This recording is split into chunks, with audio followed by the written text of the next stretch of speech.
The chevrons locked in sequence, 1, 2, 3, 4, 5, 6, each metallic clang echoing through the gate room like a countdown to something unknowable. Sergeant Walter Harriman's fingers hovered over the control panel as the seventh chevron slid into place with a resonance that felt different this time, heavier somehow, as if the Stargate itself sensed what was coming. The event horizon exploded outward in its familiar shimmering cascade before settling into the rippling vertical pool of impossible blue. But the readings were wrong. The wormhole signature didn't match any known address, and the energy fluctuation spiked across Carter's monitors like a seismograph during an earthquake. Unscheduled off-world activation. Harriman's voice carried the controlled urgency of a man who'd seen this scenario go sideways too many times. In the control room, Major Samantha Carter's eyes narrowed at her displays. "Sir, we're reading massive energy displacement, something's coming through, but the matter stream is enormous. Multiple contacts, heavily dense." Her fingers flew across the keyboard. "Whatever's coming through masses as much as a fully loaded cargo transport." 5 distinct signatures. Colonel Jack O'Neill moved to the window overlooking the gate room, P-90 already in hand. Below, SFFs poured in with practiced efficiency, taking defensive positions behind reinforced barriers. "Close the iris," he ordered, but his voice carried a question mark that everyone heard. "We can't, sir," Carter replied, her tone tight. "The wormhole established from the other side, they're already in the matter stream. Closing it now would," she didn't need to finish. Everyone knew what happened when the iris interrupted rematerialization. "Weapons hot," O'Neill commanded. "Whatever comes through, we give them exactly one chance to surrender." The event horizon rippled, and something emerged that made every weapon in the room shift target instinctively. The figure stood over 7 feet tall, clad in blue and gold armor that looked like it had been forged by gods who understood only war. Ceramite plates overlapped in perfect geometric precision, each surface scarred with battle damage that spoke of conflicts beyond imagination. A white helmet with a golden aquila turned slowly, red lenses sweeping the gate room with mechanical precision. In one hand, the figure carried a weapon too large for any human to wield, a bolter, though no one in the room had a name for it yet, its barrel assembly suggesting destructive capability that made staff weapons look primitive. Then a second figure materialized. And a third. And a fourth. And a fifth. 5 armored giants stood in a tactical formation that required no verbal communication, each covering overlapping fields of fire with weapons that hummed with lethal readiness. The lead figure, identifiable by the ornate laurel wreath carved into his helm and the flowing purity seals hanging from his armor, raised one massive gauntlet hand in a gesture that might have been peaceful, if peace could be associated with something that looked designed exclusively for slaughter. "Stand down." O'Neill's voice boomed through the loudspeaker. "You are in a United States military facility. Lower your weapons and identify yourselves, or we will open fire." The lead figure's helmet turned toward the control room window, those red lenses focusing with unnerving precision directly on O'Neill.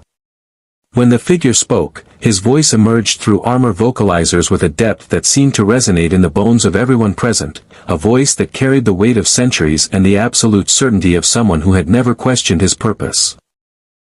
"I am Captain Titus of the Ultramarines Chapter, 4th Company. My brothers and I serve the Emperor of Mankind and have fought in his name across 1,000 worlds."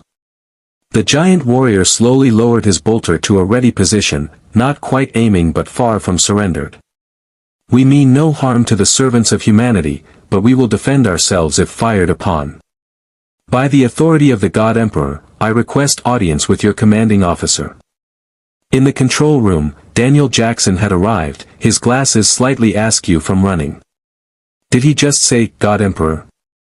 "Jack, these guys might be heavily armed and very large, Daniel. I noticed." O'Neill keyed the microphone again. "Captain Titus, you and your brothers are going to slowly place those weapons on the deck and step away from the Stargate. Then we'll talk about audiences." Titus stood motionless for 3 heartbeats.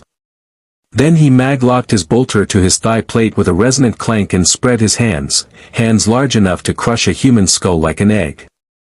We will comply with disarmament protocols, but understand this, we are Adeptus Astartes, the Emperor's Angels of Death. We have battled Xeno's horrors and heretical traitors for decades. If you are human, we are your protectors. If you are not, the implied threat hung in the air like cordite smoke. We will know. One by one, the 5 warriors secured their weapons, massive bolt pistols, chain blades that looked like industrial equipment repurposed for murder, and in one case, what appeared to be a heavy weapon that required mounting brackets built into the armor itself. They moved with practiced discipline, their movements economical despite their bulk, always maintaining tactical awareness even in surrender. General Hammond descended to the gate room, flanked by SFs whose assault rifles looked like toys compared to the arsenal the giants had just set down. The general stopped 10 feet from Captain Titus, refusing to be intimidated by the height difference even as the Space Marine loomed over him like a living monument to warfare. I'm Major General George Hammond, Commanding Officer of Stargate Command. You've come through the Stargate uninvited and heavily armed into a secure military installation. Hammond's Texas drawl carried steel. Before we discuss anything else, I need to know, how did you find this facility, and why are you here? Titus's helmet retracted with a hiss of pressurizing seals, revealing a face that belonged to a man who should have been in his 30s but whose eyes carried the weariness of someone who had seen centuries of horror. Scars traced his jawline, and a service stud gleamed above his brow. When he met Hammond's eyes, it was with the direct gaze of a fellow soldier. We did not choose this destination, General Hammond.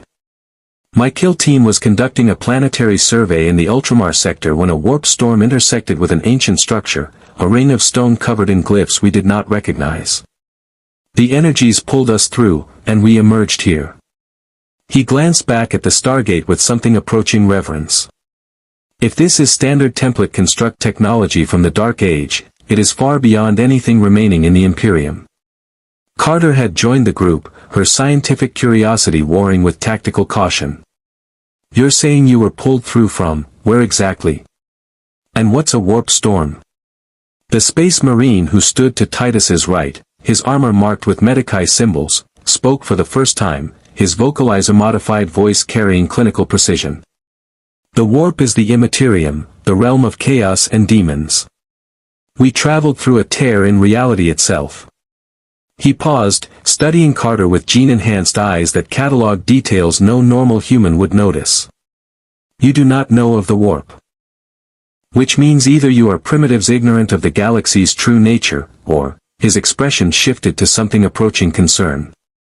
We are far from the Imperium indeed. Daniel had been edging closer, his anthropologist instincts overriding his survival ones. You mentioned an emperor. Is that a title, or are you talking about an actual religious figure? Because the way you said, God Emperor, suggested worship, not just political allegiance. Titus turned his full attention to Daniel, and the intensity of that gaze made the archaeologist take an involuntary step back. The Emperor is the master of mankind, the omnisia, the source of all human strength in a galaxy that seeks our extinction. He has sat upon the golden throne for 10,000 years, holding back the tides of chaos through will alone.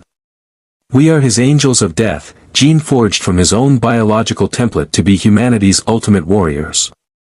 Pride and fanaticism mixed in his voice. Every world we reclaim, every Xenos we purge, every heretic we execute, all in his name. The gate room had gone very quiet. O'Neill broke the silence with characteristic directness. Okay, so you're genetically engineered super soldiers from the far future who worship a 10,000-year-old corpse emperor and fight demons from hell. Carter, please tell me our day can't get weirder. Actually, sir, based on these bioscan readings, Carter studied her portable scanner with growing disbelief. They're reading as human, but with massive genetic modifications. Extra organs, redundant systems, enhanced bone density that's off the charts. Their armor alone masses over 400 kilograms, but they move like it's part of their body. Titus's expression hardened. We are not abominations, if that is your concern. We are humanity perfected for war, created by the Emperor's own design. Our gene seed is sacred, our purpose divine. He looked around the gate room, taking in the concrete, the technology, the very human faces of the defenders. This facility, you defend it as we would defend a fortress monastery. You wear uniforms and follow rank structure. You respond to threats with coordinated fire discipline. Respect entered his voice. You are warriors, even if you do not know the true scale of what threatens humanity. Hammond crossed his arms. Captain Titus, let's get something straight right now. We know exactly what threatens humanity. We've been fighting parasitic aliens called the Goa'uld who enslave entire worlds and claim to be gods.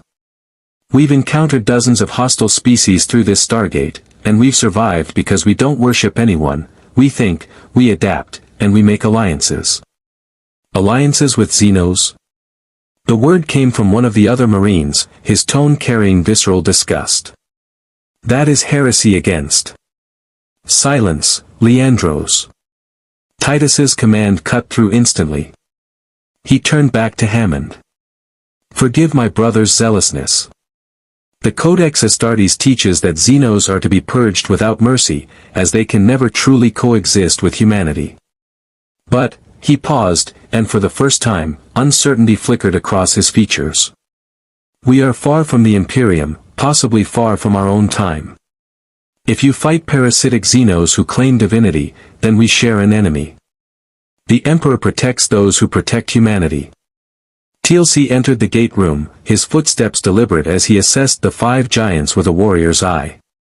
The Jaffa inclined his head slightly toward Hammond, then turned his attention to the Ultramarines. I am TLC. I sense you are formidable warriors. Your armor and bearing suggest decades of combat experience. Titus studied the Jaffa's gold tattoo, the staff weapon in his hands, and something shifted in his expression, recognition of a fellow soldier, regardless of origin. You bear the marks of service and honor. What is your designation? I am Jaffa. I once served the Goa'uld as First Prime but now fight for their destruction alongside my human companions of SG-1. The temperature in the room seemed to drop. The Marine who had spoken before, Leandros, moved his hand toward his bolter before Titus's glare froze him in place.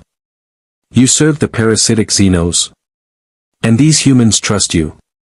He earned that trust, O'Neill said flatly, moving to stand beside TLC. By helping us fight for 7 years, by saving our lives more times than I can count, and by proving that where you come from doesn't matter as much as what you do. Captain, you and your brothers are going to learn real quick that we do things differently here. Titus was silent for a long moment, his eyes moving from TLC to O'Neill to the SF still maintaining their defensive positions. Finally, he nodded slowly. Different times demand different tactics. The Codex Astartes itself teaches that rigid doctrine in the face of novel circumstances is the path to defeat. He looked back at his brothers, then to Hammond. General, my kill team is stranded in unknown territory without resupply or extraction.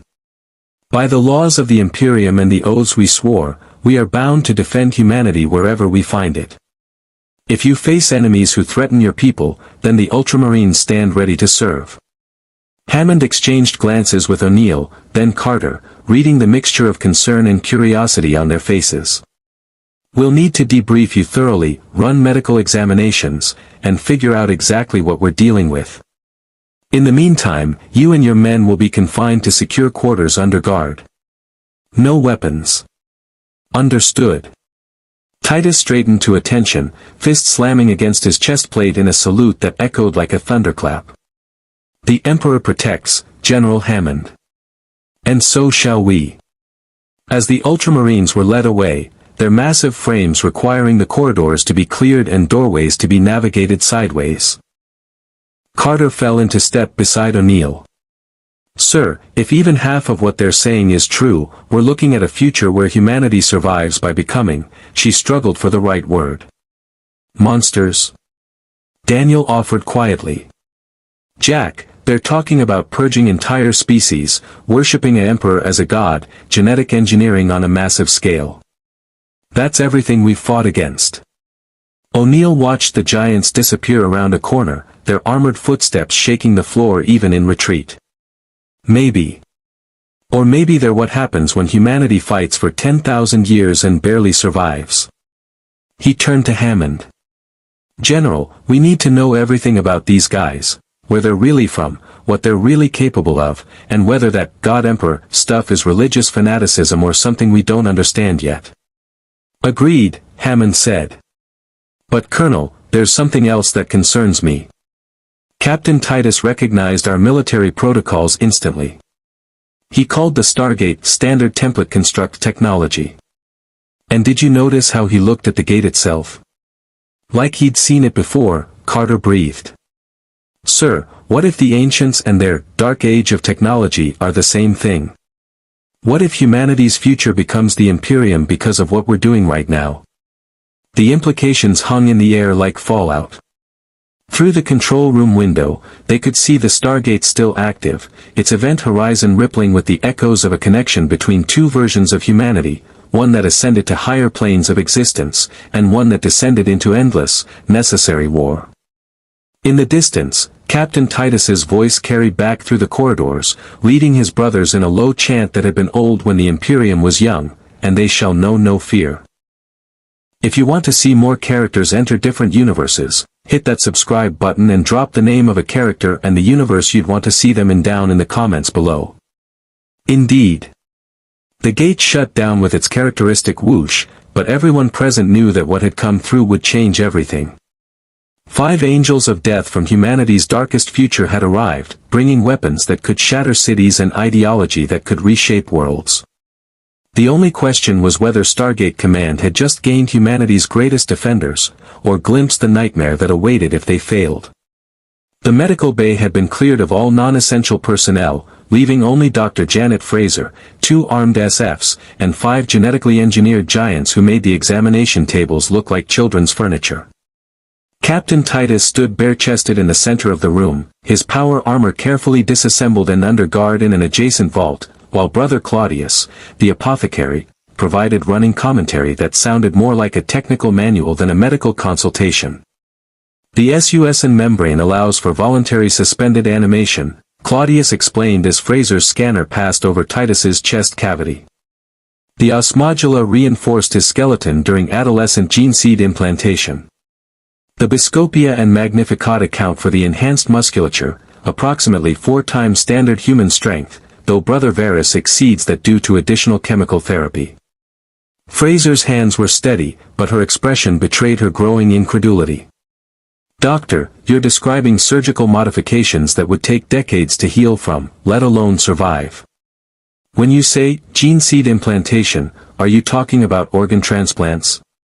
19 additional organs implanted over 6 years of transformation, Claudius replied with clinical precision.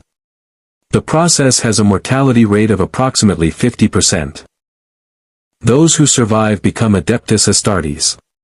Those who do not serve the Emperor in death, their gene seed harvested for the next generation of warriors. 50%, Fraser repeated, her voice tight. You're telling me that half of all candidates die during this process, and you consider this acceptable? Titus spoke without looking at her, his eyes focused on the middle distance. It is necessary. The enemies of humanity do not care for our comfort or morality. They care only for our extinction. The Astartes endure what normal humans cannot so that humanity survives.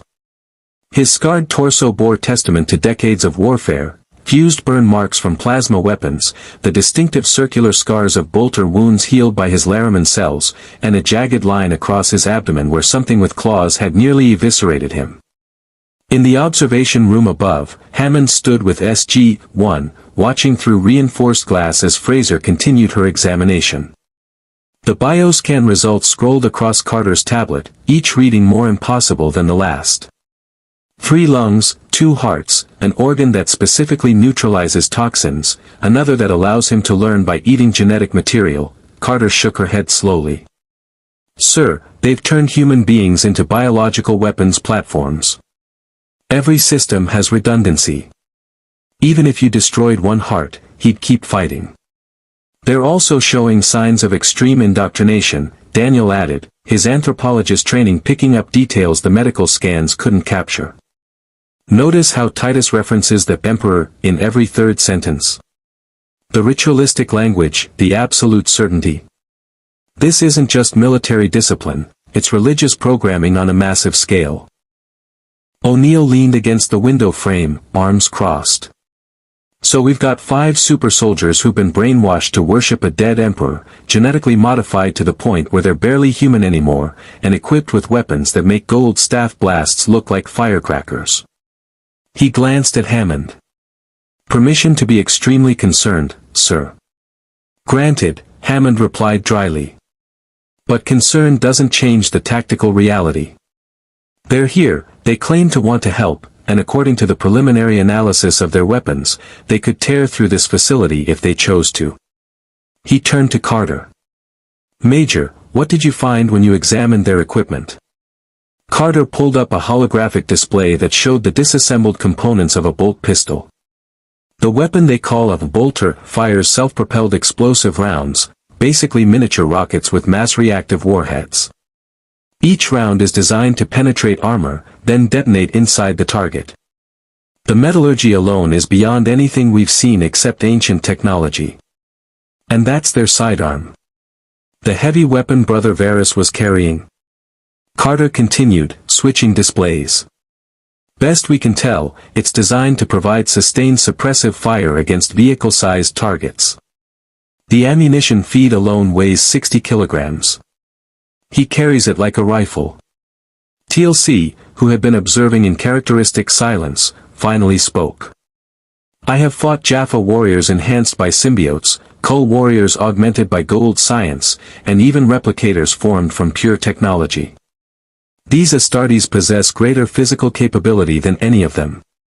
He paused, measuring his words carefully. But they also possess something more dangerous, absolute conviction in their purpose. Such warriors will never hesitate, never question, never break. They will be invaluable allies or unstoppable enemies. There will be no middle ground. The observation room door opened, and Major Paul Davis entered with a classified folder. General Hammond, the President has been briefed. He wants a full threat assessment within 12 hours and recommendations on whether these Ultramarines should be detained indefinitely or recruited. Davis glanced through the window at Titus. The Joint Chiefs are already discussing the strategic implications of genetic enhancement on this scale.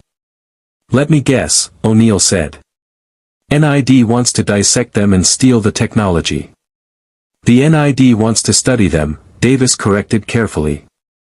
Along with their armor, weapons, and any information they have about genetic engineering techniques. Colonel Mayborn has already filed 3 requests for access.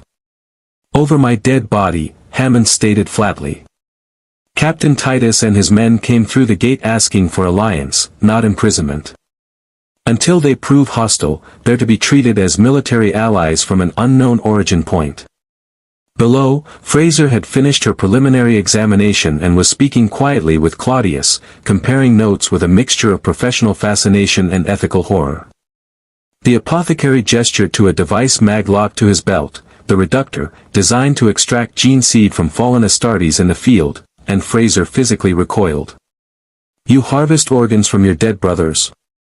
Her voice carried up to the observation room. For transplantation into new candidates. The gene seed is sacred, Claudius replied without a trace of defensiveness. Each of us carries the genetic legacy of our primarch, Robot Guilliman, and through him, the Emperor himself. To allow gene seed to be lost is to diminish the chapter's strength and betray those who died to protect humanity. The progenoid glands mature over decades of service.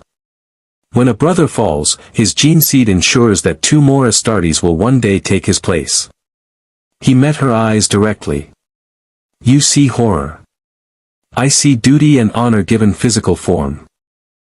Fraser took a breath, clearly wrestling with the medical ethics of a civilization 10,000 years beyond her reference point. I need to examine the others. If they're all modified to this degree, I need to establish baselines in case of injury or illness. We do not fall ill, Claudius said matter-of-factly. The oolitic kidney filters toxins, the preomer predigests potentially lethal substances, and the Laraman cells seal wounds at accelerated rates. Astartes' physiology is designed for combat operations in the most hostile environments across the galaxy. Your medicines and diseases are no threat to us. Nothing is invulnerable, Fraser countered. Trust me, I've treated people who thought they were invincible right up until they ended up on my examination table. You will submit to full medical evaluation, or General Hammond will confine you to quarters indefinitely. Titus, who had been donning his armor with Claudius's assistance, each ceramite plate locking into place with mechanical precision, turned to face Fraser. The sheer presence of him in full battle plate transformed the medical bay into a war zone. Your concern for our welfare honors you, Doctor. We will comply with your examinations. But understand, we are not patients. We are warriors who have fought in conditions that would kill unaugmented humans in seconds. We have breathed vacuum, survived plasma immersion, and endured wounds that would have felled entire squads of lesser soldiers. We submit to your scans not because we need your care, but because you need to understand what stands ready to defend you. The door to the medical bay opened, and Hammond entered with SG-1, the sudden increase in tension palpable as two military philosophies prepared to collide. Hammond positioned himself where he could address all 5 Ultramarines simultaneously, his weathered face revealing nothing of the strategic calculations running through his mind. Captain Titus, I've reviewed Dr. Fraser's preliminary findings and Major Carter's analysis of your equipment. I've also consulted with my command staff and the Joint Chiefs. He paused, letting the weight of authority settle. You present us with an extraordinary situation. You claim to come from humanity's far future, you're equipped with technology we can barely understand, and you're genetically modified to a degree that borders on, he chose his words carefully, something other than human. Leandros, the tactical marine whose armor bore the most purity seals, stiffened visibly. We are more than human, General Hammond, not less. We are what humanity must become to survive. Brother Leandros, Titus's voice carried warning, but Hammond raised a hand. Let him speak. I want to understand what we're dealing with. Leandros stepped forward, his vocalizers amplifying words that carried the fervor of absolute faith. In the galaxy we know, humanity teeters on the edge of extinction every day. The Xenos, aliens, outnumber us billions to one. Creatures of chaos hunger for our souls. Traitor legions who turn from the Emperor's light seek to destroy everything we've built. The Adeptus Astartes are humanity's last, best defense. We are gene-forged angels who stand between civilization and annihilation. Without us, humanity would have fallen millennia ago. Daniel had pulled out a small notebook, his archaeologist instincts cataloging cultural patterns. But at what cost? You've described a civilization built on genetic purity, religious fanaticism, and genocidal warfare against anything non-human. That's not evolution, it's devolution into exactly the kind of tyranny we fight against. You fight with ideals, Leandros countered. We fight with reality. How many billions of humans would you sacrifice to preserve diplomatic relations with Xenos who view you as prey? How many worlds would you allow to burn before accepting that some enemies cannot be reasoned with, only destroyed? Enough. Titus's command silenced Leandros instantly. The captain turned to Hammond, and when he spoke, his voice carried the weariness of someone who had grappled with these questions across decades of warfare. General, my brother speaks from passion, but his words carry truth wrapped in zealotry. The Imperium is brutal, totalitarian, and merciless. It executes billions for crimes of thought, wages wars of extermination against entire species, and treats human life as ammunition in an endless war. He paused, and something haunted flickered in his eyes. And it is still the lesser evil compared to what waits in the darkness between stars. The medical bay had gone silent except for the low hum of monitoring equipment. O'Neill broke the quiet with characteristic directness. Okay, so you're from a nightmare future where humanity survives by becoming monsters. Great. Question is, why should we trust you? And don't tell me the Emperor protects, because we've met enough false gods claiming to protect humanity while enslaving it. Titus removed his helmet, meeting O'Neill's gaze with the directness of one soldier to another. Colonel O'Neill, I do not ask for your trust. I ask for the opportunity to earn it through action. You face enemies called Goa'uld who claim divinity and enslave worlds. My brothers and I have fought similar parasites, the enslavers, who bend minds and consume souls. You struggle against technological horrors called replicators. We have battled the Necrons, ancient machines that harvest living beings for their master's resurrection. He gestured to his assembled kill team. We offer our bolters, our gene-forged strength, and our tactical experience gained across 1,000 campaigns. In exchange, we ask only the chance to serve humanity's defense until we can return to our own time. And if you can't return? Carter asked. If the wormhole that brought you here was a one-time anomaly, do you become part of our command structure, or do you try to reshape our civilization into the Imperium you serve? The question landed like a bomb. The 5 Ultramarines exchanged glances, a wordless communication passing between them. Finally, Brother Maximus, the assault marine who had remained silent until now, spoke, his voice surprisingly young beneath the vocalizer's distortion. The Codex Astartes teaches that the Astartes serve humanity, not rule it. We are weapons, General Hammond, not kings. If we cannot return to our chapter, then we continue our mission here, defend humanity from Xeno's threats, purge heresy and corruption, and ensure that this version of our species survives to reach the stars. He paused. Whether that leads to the Imperium we know or some other future is not for us to determine. We are soldiers, not prophets. Hammond nodded slowly, his decision crystallizing. Here's what's going to happen. You will be assigned temporary quarters under guard. You will surrender your weapons to our armory, where Major Carter will study them with your cooperation. You will submit to full medical evaluation. And you will provide complete briefings on your capabilities, your technology, and your knowledge of threats similar to what we face. He held Titus's gaze. In exchange, I'm willing to authorize a trial integration with SG-1 for an off-world mission. You prove you can work within our protocols and respect our methods, and we'll discuss a longer-term arrangement. And if we prove incompatible with your methods? Titus asked.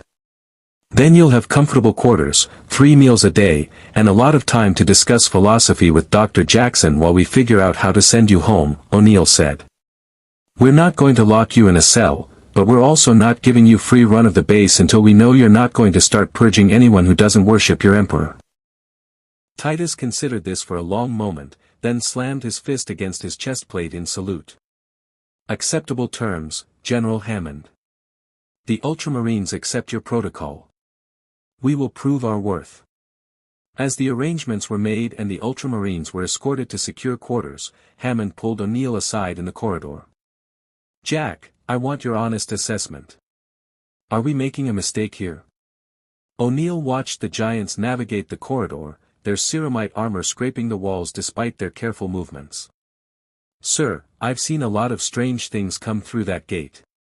Allies who became enemies, enemies who became allies, and a whole bunch of stuff that should have killed us but didn't because we had help from people we had no business trusting. He turned to Hammond. These guys scare the hell out of me. They're weapons with religious programming and enough firepower to level a city block. But you know what scares me more? The fact that they might be right. That maybe humanity's only shot at surviving out there is to become exactly what they are. Let's hope it doesn't come to that, Hammond said quietly. Yeah, O'Neill agreed. Let's hope. In the secure quarters 3 levels below, Captain Titus knelt before a small shrine he had constructed from purity seals and a hololithic image of the Emperor. His brothers knelt beside him, and together they recited the litany of protection, their voices low and fervent. The Emperor protects. The Emperor guides. The Emperor watches over his servants in the darkness. We are his angels, his wrath made manifest, his mercy for the faithful. Though we walk in shadow, we carry his light. Though we face extinction, we know no fear. None of them noticed the security camera tracking their ritual, or the analysts in another room trying to determine if they were watching prayer or programming. In the uncertain space between faith and fanaticism, 5 angels of death prepared for whatever war would come next. The briefing room had been reconfigured to accommodate the Ultramarines' bulk, the standard chairs replaced with reinforced benches that groaned under the weight of ceramite and gene-forged muscle. Captain Titus stood at parade rest before the conference table where Hammond, SG-1, and Major Davis sat with tablets displaying information that seemed increasingly inadequate as the debriefing progressed. Behind Titus, his 4 battle brothers maintained perfect stillness, their armor creating an imposing wall of blue and gold that dominated the room's psychology. Carter had spent the last hour attempting to map the Imperium's technological capabilities onto any framework that made sense, and failing. Her tablet displayed schematics of bolter mechanisms, power armor servosystems, and references to technologies that violated known physics. Captain, you've mentioned warp travel several times. Can you explain how that works without using terms like immaterium or demonic incursion?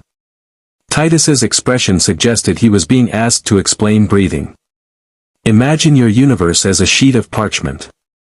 Warp space exists beneath that sheet, a roiling sea of pure psychic energy and emotion given form. Ships equipped with Geller fields punch through the material realm, travel through the warp's currents where distance is meaningless, then re-emerge at their destination. Without Geller field protection, the entities that inhabit the warp, demons born of humanity's darkest impulses, would consume the crew's souls. The room had gone very quiet. Daniel removed his glasses, cleaning them with deliberate slowness. You're describing a dimension of literal hell populated by beings that feed on human emotion. And your civilization travels through it regularly. Daily, Brother Claudius confirmed. Warp travel is the only method of faster-than-light transit available to the Imperium. The alternative is to remain isolated on individual worlds, which would doom humanity to fragmentation and extinction. His clinical tone made the horror sound routine. Casualties from warp travel are acceptable losses compared to strategic paralysis. O'Neill leaned back in his chair, arms crossed. Okay, new rule, nobody mentions acceptable losses when describing civilian casualties. We get it, your future is grim. But we operate under slightly different rules, like, try not to damn people's souls to literal hell demons. The colonel speaks from a position of luxury, Leandros interjected, his voice tight with barely controlled fervor. Your wars are small. Your enemies are comprehensible. You have not watched hive fleets consume entire sectors, their hunger blotting out stars. You have not seen chaos corruptions turn entire worlds into screaming nightmares of flesh and madness. You have not stood on the walls when the neverborn come clawing through reality itself. Brother Leandros, Titus's warning carried an edge, but Leandros pressed forward. They judge us for our methods without understanding our necessity. The Codex Astartes exists because Robot Guilliman understood that half measures doom civilizations. Mercy toward Xenos is suicide. Tolerance of mutation is corruption. Questioning the Emperor's divinity is heresy. These are not philosophical positions, they are survival protocols written in the blood of billions. Daniel stood, his anthropologist's patience finally exhausted. Listen to yourself. You're describing a fascist theocracy that executes people for independent thought. The Goa'uld claimed similar justifications, that their rule was necessary for humanity's survival, that without them we'd destroy ourselves. We proved them wrong by choosing freedom over security. And how many of your people died learning that lesson? Titus asked quietly. How many worlds burned before you developed the strength to resist? How many humans remain enslaved across your galaxy because you lack the military capacity to liberate them all? His scarred face showed no judgment, only grim calculation. The Imperium made different choices. We accepted tyranny to prevent extinction. We embraced genetic modification to match Xenos physically. We worship the Emperor because his vision and sacrifice have sustained humanity for 10 millennia. You may judge these choices as evil, Dr. Jackson. We judge them as necessary. Hammond raised a hand, forestalling Daniel's response. Gentlemen, we're not here to debate political philosophy. We're here to establish whether the Ultramarines can operate within Stargate Command's protocols. He fixed Titus with a commanding stare. Captain, I need specifics. Your weapons, your armor, your genetic modifications, walk me through exactly what you're capable of and what limitations you face. Titus nodded, his professionalism reasserting itself. My kill team consists of 5 Astartes, each with specialized roles. I serve as tactical commander with 43 years of combat experience across 17 different war zones. Brother Leandros is a codex specialist, tactical doctrine, enemy pattern analysis, strategic planning. Brother Claudius serves as apothecary, combat medic, biological warfare specialist, and gene seed recovery officer. Brother Varus operates as our devastator, heavy weapon suppression and fortification assault. Brother Maximus is our assault specialist, close quarters combat, rapid deployment, and breach operations. Carter's fingers flew across her tablet, cataloging capabilities. You mentioned gene seed recovery. That's the organ harvesting Dr. Fraser mentioned. The progenoid glands mature within each Astartes, storing genetic information from all 19 implanted organs, Claudius explained. Upon death, these glands are extracted and used to create new gene seed for future initiates. Without recovery, the chapter's genetic legacy dies with the fallen brother. He gestured to the Narthetium, the medical suite built into his armor's gauntlet. The reductor extracts the glands in the field. It is the most sacred duty an apothecary performs. How long can you operate without resupply? O'Neill asked, his special forces background recognizing the critical question. Brother Varus spoke for the first time, his voice a deep rumble. Each of us carries approximately 400 rounds for our bolters, 60 rounds for sidearms, and 4 fragmentation grenades. My heavy bolter has a sustained ammunition load of 600 rounds.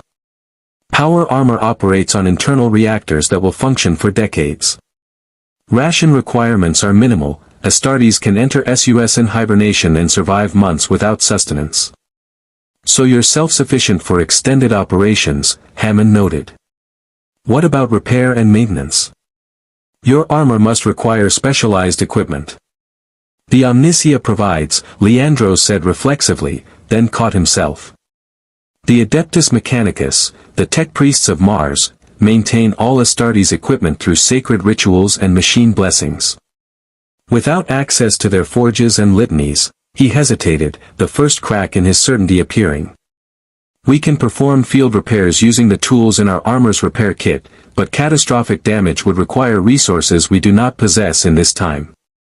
Carter leaned forward, sensing opportunity. What if I told you we have access to technology that's potentially more advanced than anything in your Imperium? The Ancients, a race that built the Stargate network, left behind devices and knowledge that operate on principles we're still trying to understand. If you're willing to work with our scientists, we might be able to integrate ancient technology with your equipment, extend your operational capacity, and Heresy, Leandros stated flatly. The use of Xenos technology is forbidden by the Codex Astartes. To integrate alien systems into sacred Astartes armor would be abomination. The Ancients were human, Daniel interjected. They were an advanced human civilization that ascended to a higher plane of existence millions of years ago. The Stargate, the technology throughout this facility, it's all human in origin, just from our distant past. The Ultramarines exchanged glances, a rapid nonverbal communication passing between them. Titus's expression shifted through calculation to something approaching revelation. If what you say is true, then your ancients may be connected to humanity's dark age of technology, the era before the age of strife when mankind reached across the galaxy and achieved wonders the Imperium can no longer replicate. He turned to his brothers. The standard template constructs we seek are fragments of that lost age. If these ancients represent that same epoch, then their technology would not be Xenos, but the sacred inheritance of humanity's golden age, Claudius finished, his clinical tone carrying reverence. The Adeptus Mechanicus would declare such discoveries holy relics, gifts from the Omnicia to guide humanity back to technological supremacy. Leandros's objection died unspoken, the theological calculus shifting beneath him. Carter seized the opening. Then you'd be willing to let me examine your equipment? Not to dissect or steal, but to understand how your technology works and potentially integrate it with ancient systems. Titus considered for a long moment, his gene-enhanced mind weighing tactical necessity against doctrinal prohibition. Under supervision and with full transparency, Major Carter. Our armor and weapons are sacred, but they are also tools meant to defend humanity. If your ancient technology can enhance our capability to serve that purpose, the Emperor would demand we investigate. Progress, O'Neill muttered. Okay, next question. You've mentioned enemies you've fought, enslavers, Necrons, chaos, all very scary sounding. How do those compare to what we face? Because I want to know if your combat experience actually translates or if you're going to Rambo your way through situations that require finesse. Brother Maximus responded, his young voice carrying hard-earned wisdom. We are not berserkers, Colonel.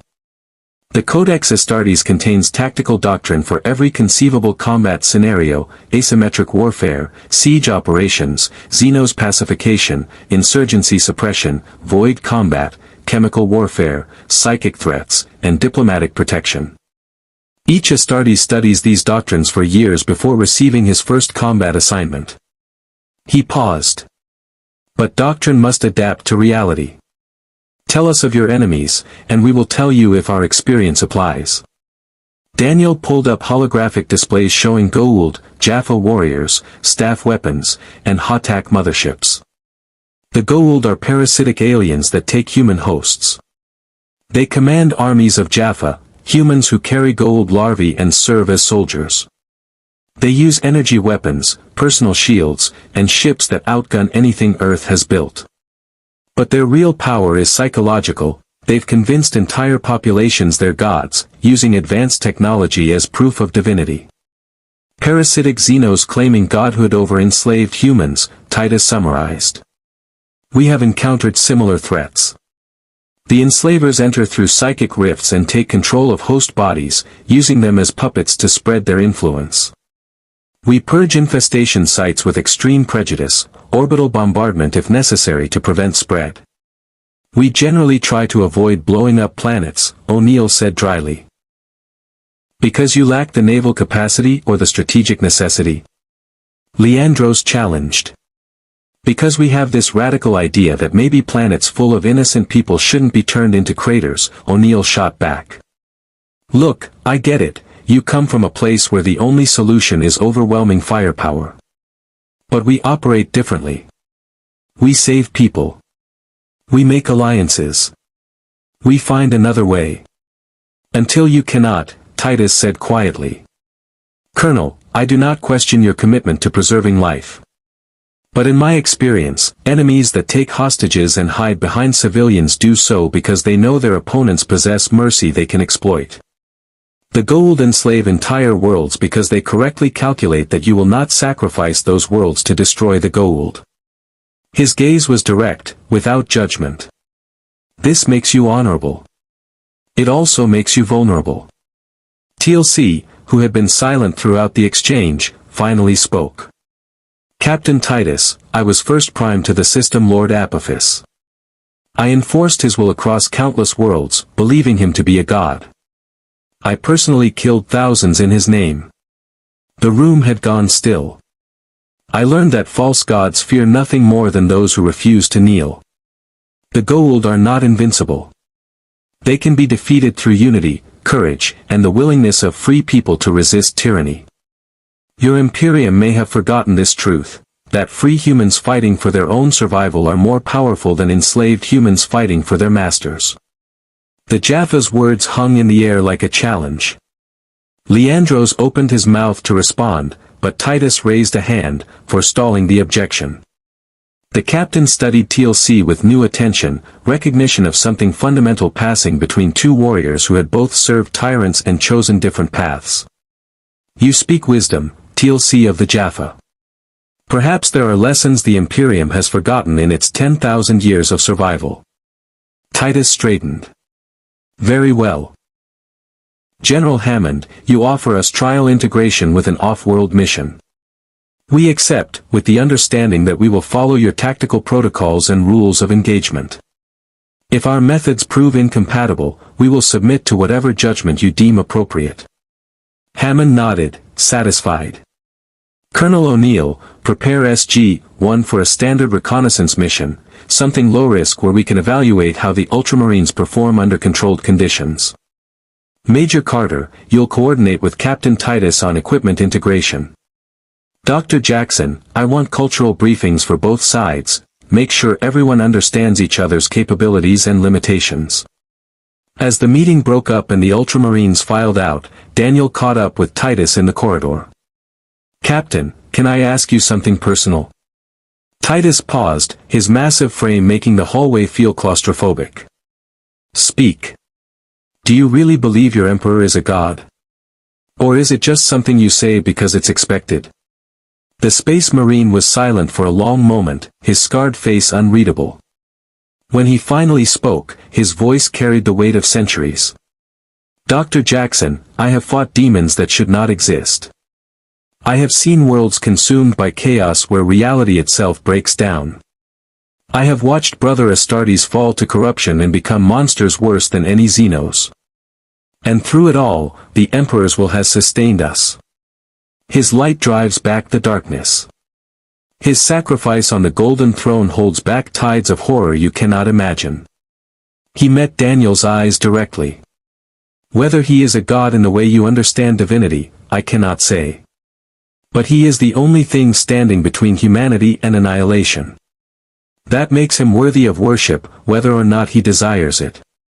The Space Marine walked away, leaving Daniel to contemplate a future where humanity had traded every ideal for survival, and wondered if it had been worth the price. The Stargate activation sequence echoed through the embarkation room as chevrons locked with mechanical precision. SG-1 stood in full field gear, P-90s, tactical vests, GDOs, looking almost fragile next to the 5 Ultramarines who dominated the space like walking monuments to war. Captain Titus had agreed to carry only sidearms for this first mission, his bolt pistol mag locked to his thigh plate, though O'Neill suspected that even unarmed, the Space Marines could tear through a Jaffa patrol without breaking stride. P3X-774, Carter reported from her position near the ramp. MALP data shows a human settlement, Bronze Age technology level, no Goa'uld presence detected. Should be a straightforward first contact and cultural survey. Defined straightforward, O'Neill muttered, checking his P-90s magazine for the third time.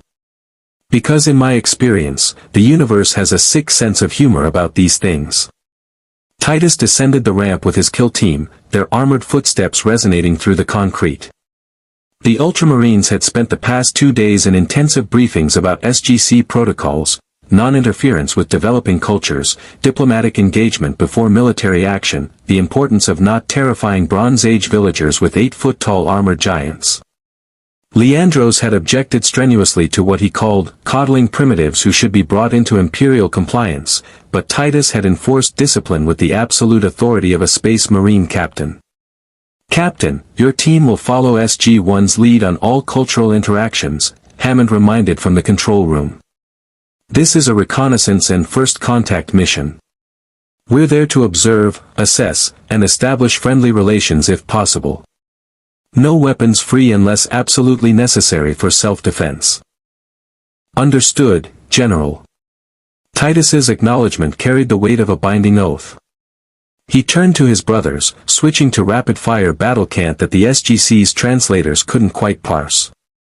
Whatever he said, the other Ultramarines responded with fist-to-chestplate salutes that echoed like gunfire. The event horizon stabilized, and SG-1 moved through with practiced efficiency.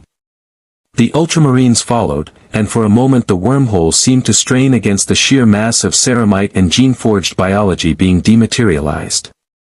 Then they were through, emerging on a hillside overlooking a valley where a small settlement sprawled beside a river, smoke rising from cooking fires and the distant sounds of agriculture drifting on the wind. The jarring transition from SGC's fluorescent sterility to alien sunlight never got old. O'Neill took point, P-90 at low ready, scanning for threats while his team oriented themselves. Behind him, the Ultramarines emerged like gods stepping into the mortal realm, their armor catching the binary sun's light and throwing it back in shards of blue and gold brilliance. MALP data confirmed, Carter reported, checking her scanner. Settlement approximately 2 kilometers east, population estimate 4 to 500. Technology consistent with Bronze Age, metallurgy, basic agriculture, no power sources detected. Daniel had his binoculars out, studying the settlement's architecture. Looks like standard ancient seated human population. The building styles suggest Egyptian or Mesopotamian influence, which means the Goa'uld probably visited here at some point but didn't establish permanent occupation. Likely deemed strategically worthless, Titus observed, his gene-enhanced vision requiring no magnification to catalog details that would take Daniel minutes to identify. Insufficient resources to warrant garrison, population too small for meaningful slave labor. A wise enemy would mark this world for future exploitation and move on. Except we don't call them enemies until they actually attack us, O'Neill reminded. And we definitely don't refer to people as slave labor potential. First contact protocols, Captain. We're diplomats today, not conquerors. The march to the settlement took 30 minutes, the Ultramarines' armor servos whirring softly as hydraulic systems compensated for uneven terrain. Brother Maximus had taken up rear guard, his enhanced senses scanning for threats with the paranoid vigilance of someone who'd survived combat in environments where the terrain itself could kill. Brother Varus's heavy weapon remained mag-locked to his back, but his hands never strayed far from it. They crested the final hill overlooking the settlement, and that's when the situation deteriorated. The village square had been transformed into a nightmare. 15 villagers knelt in a line, hands bound behind their backs, while Jaffa warriors in Apophis's serpent guard armor paced behind them with staff weapons at ready. A Goa'uld Hatak descended slowly above the village, its pyramid shape blocking out one of the suns, its shadow falling across the terrified population like judgment itself. Damn it, O'Neill breathed. Carter, I thought MALP said no Goa'uld presence. MALP surveyed 12 hours ago, sir. They must have arrived after. Her explanation was cut off by the distinctive crack of a staff weapon firing. One of the kneeling villagers collapsed, their body smoking from the energy blast. The remaining prisoners screamed, and children in the crowd began wailing. TLC's expression had gone stone cold.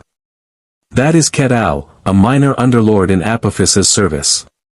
He takes slaves and executes those who resist as example to others. Xenos enslaving humans, Leandros growled, his hand moving toward his bolt pistol. This is abomination. Stand down, Titus commanded, though his own jaw had tightened with barely controlled fury. Colonel O'Neill, what are your protocols for this scenario? O'Neill was already calculating angles, distances, cover positions.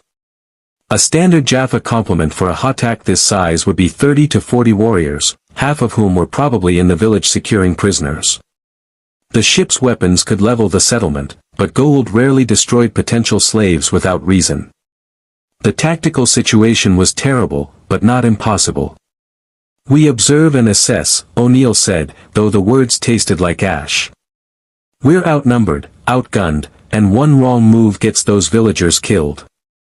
We pull back, report to Hammond, and come back with reinforcements or a plan. You would abandon these people to slavery?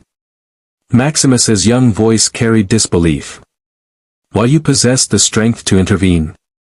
While we possess the strength to get them all killed, yeah, O'Neill shot back. Look, I know it sucks. I hate it. But rushing in against 40 Jaffa and a Hatak with 5 humans and 5, he caught himself. With 10 soldiers isn't rescue, it's suicide. Below, another staff weapon fired. Another villager fell.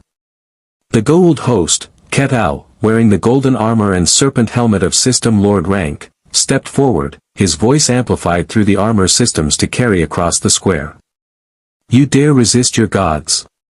The synthetic distortion couldn't hide the pleasure in his tone. You who were given life by the grace of Apophis. Every death is your burden, your failure to kneel before divine will. 10 more will die unless you offer yourselves willingly to serve. Titus watched the scene with the cold calculation of someone who'd witnessed similar atrocities across 100 worlds. Colonel, if we withdraw, how many of these people will survive? Some, O'Neill admitted. The Goa'uld need slaves more than corpses. They'll take who they want, kill enough to make a point, and leave. It's evil, but it's survivable. And if we intervene? They might kill everyone out of spite. Or we might save them all. Or we might trigger a fight that gets half the village caught in the crossfire. O'Neill's knuckles were white on his P90. This isn't our first rodeo, Captain. Sometimes the right choice is the one that lets you live to fight another day. In the village square, Goa'uld raised a hand, and Jaffa began selecting villagers from the crowd, young, healthy specimens who would fetch good prices or serve well in mines and labor camps. Families were torn apart, children screaming for parents who were dragged away in chains. The execution line remained, their deaths promised if cooperation wasn't immediate and total. Daniel had his radio out. Jack, we can't just watch this. There has to be. I know, O'Neill snapped, his command voice cracking. Carter, tactical assessment. Any way we can even the odds? Carter studied her scanner, her scientific mind running calculations that her conscience rebelled against.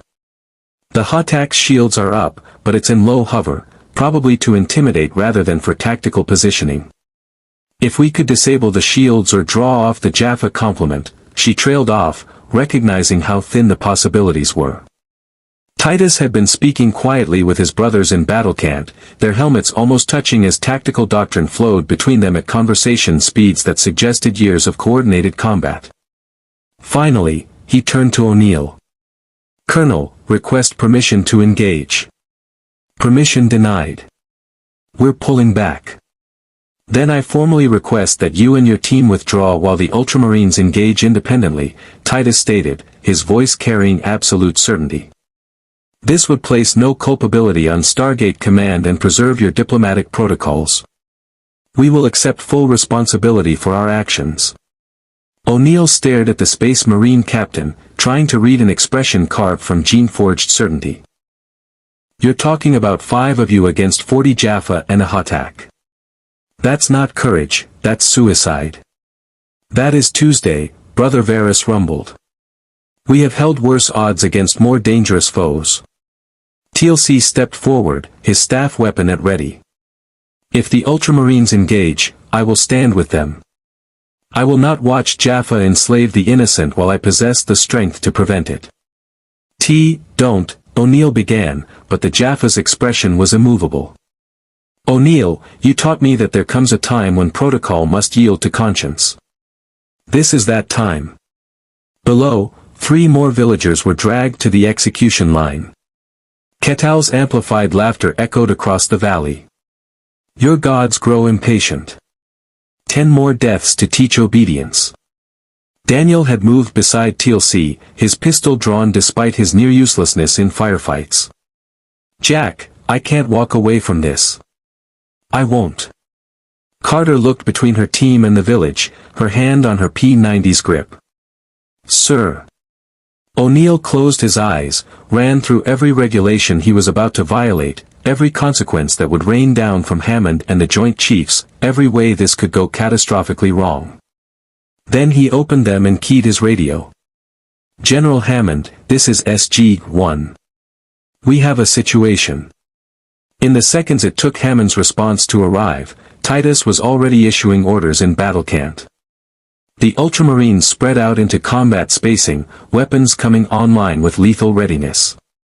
Brother Claudius primed his Narthetium, preparing for battlefield medicine. Brother Varus unlocked his heavy bolter, the weapon's ammunition feed making hungry mechanical sounds. Brother Maximus activated his jump pack, the turbines beginning their building whine. Hammond's voice crackled through O'Neill's radio.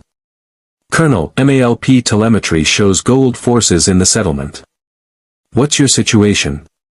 Goa'uld executing civilians and taking slaves, sir.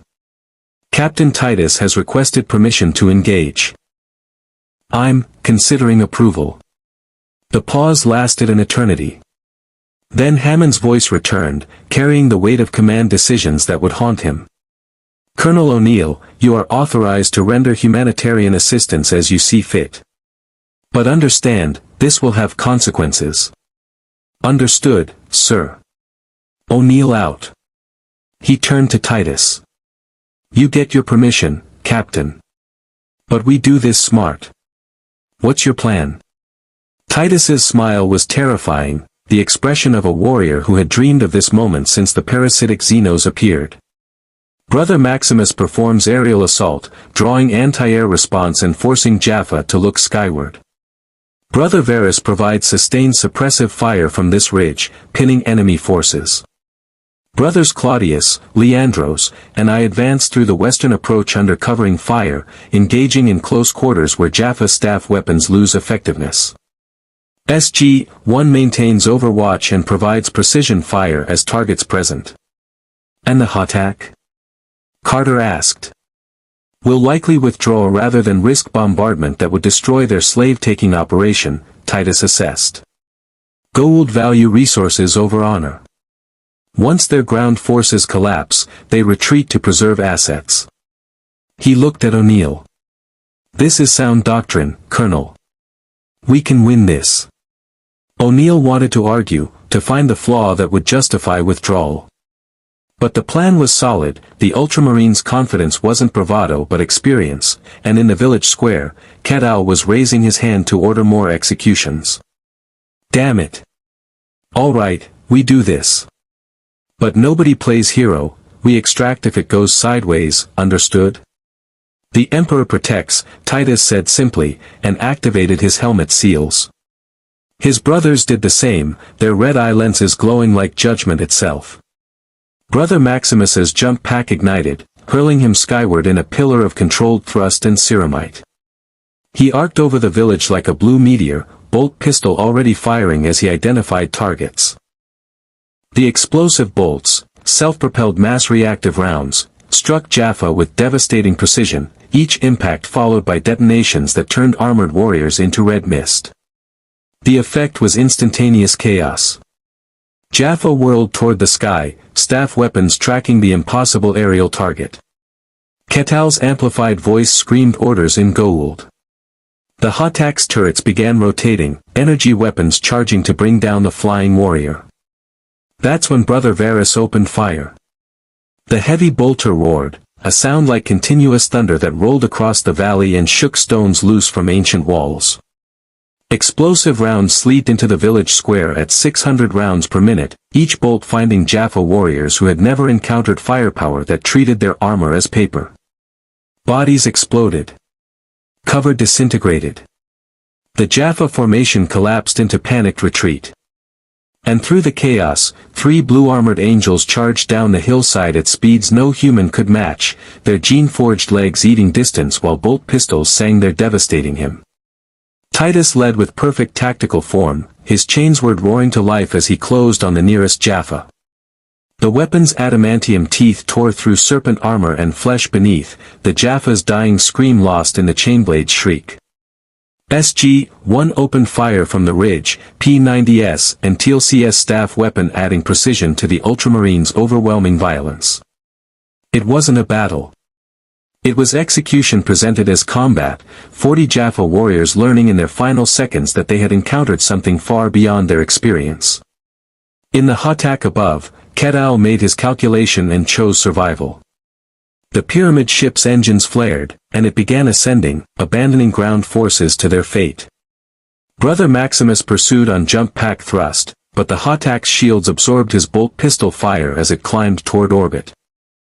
3 minutes after the first shot, the village square was silent except for the moans of wounded and the prayers of saved. 38 Jaffa lay dead. 2 had surrendered when they realized resistance was pointless. Not a single villager casualty beyond those the Goa'uld had already killed. The Ultramarines stood among the carnage like angels who had forgotten mercy, their armor painted with blood, their weapons still hot from righteous slaughter. Titus deactivated his helmet seals, his scarred face spattered with gore, and approached the freed prisoners. He knelt, an 8-foot giant lowering himself to meet their eyes, and when he spoke, his voice carried unexpected gentleness. You are free. The false gods who enslaved you are dead or fled. We are the Emperor's angels, and we have judged your oppressors unworthy of mercy. He stood, turning to where the village elders were emerging from hiding. Rebuild your lives. Honor your dead. And know that humanity's defenders walk the stars. The villagers stared at him with expressions mixing terror, awe, and desperate gratitude. One elder, an old woman whose granddaughter had been in the execution line, stepped forward and touched Titus's blood-stained gauntlet with trembling fingers. Are you gods? She whispered. Titus's expression hardened. No. We serve the God Emperor, but we ourselves are merely weapons in his hand. We are human, as are you. Never kneel to false divinity again. O'Neill watched the exchange, his emotions a complicated tangle of relief, horror at the brutal efficiency of the Ultramarines' assault, and growing understanding of what Titus had tried to explain. In the Imperium's calculus, this was mercy, fast, brutal, and absolute. No negotiation, no half-measures, just overwhelming force applied with surgical precision. Daniel was already moving among the villagers, offering medical attention and trying to minimize the cultural contamination of having Bronze Age humans witness super soldiers descending like mythological warriors. Carter was scanning for additional threats, her scientific mind cataloging the Ultramarines' combat effectiveness with growing awe. TLC stood beside Titus, two warriors from different eras united by the same uncompromising creed. You fight with honor, Captain Titus. The Goa'uld learned fear today. They learned nothing, Titus replied. They fled to preserve their lives, as parasites always do. But we sent a message, humanity does not kneel. He turned to O'Neill. Colonel, request permission to secure the area and render aid to the wounded. O'Neill looked at the carnage, the freed slaves, the village saved through methods that violated every first contact protocol. Permission granted. But Captain, we're going to have a very long conversation with General Hammond when we get back. I expected nothing less, Titus said.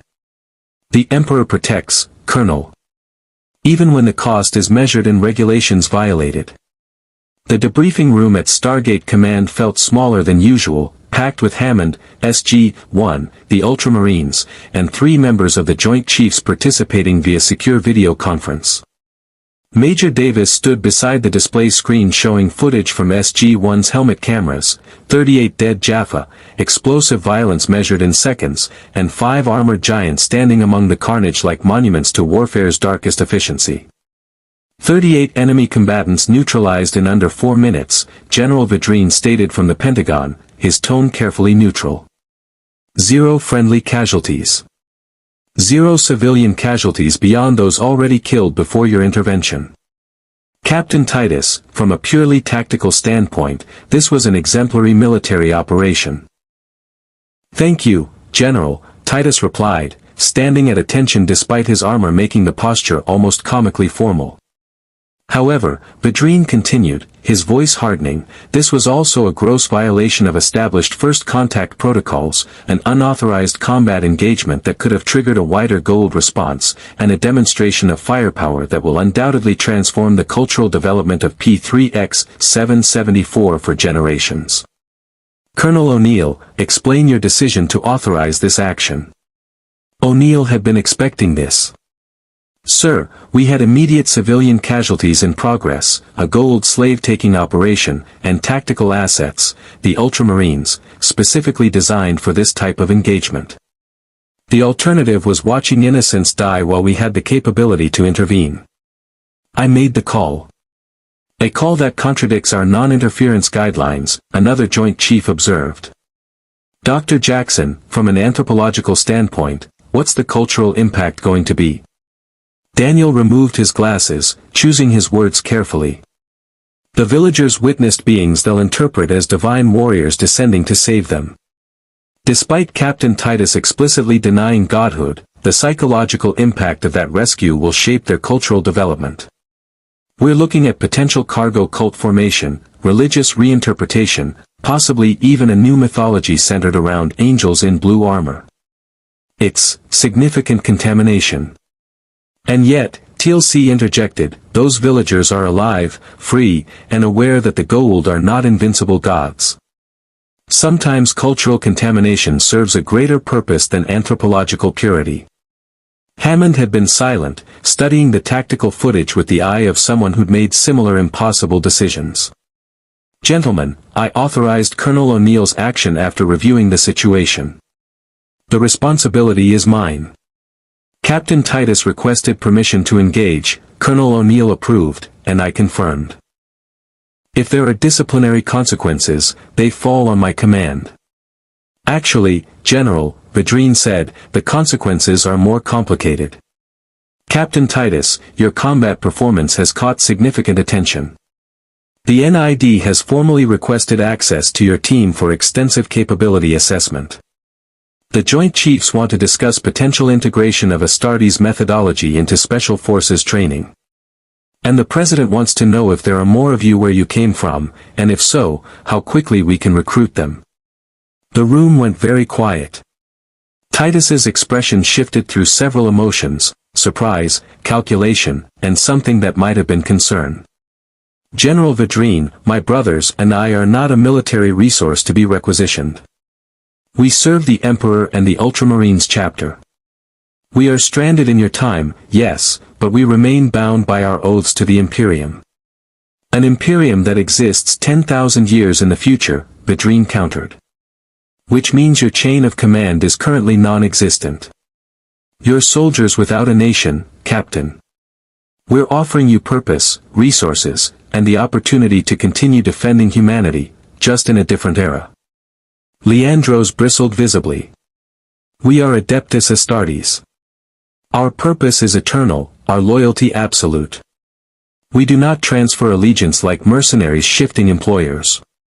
Brother Leandros speaks from passion, but he is not wrong, Titus said carefully.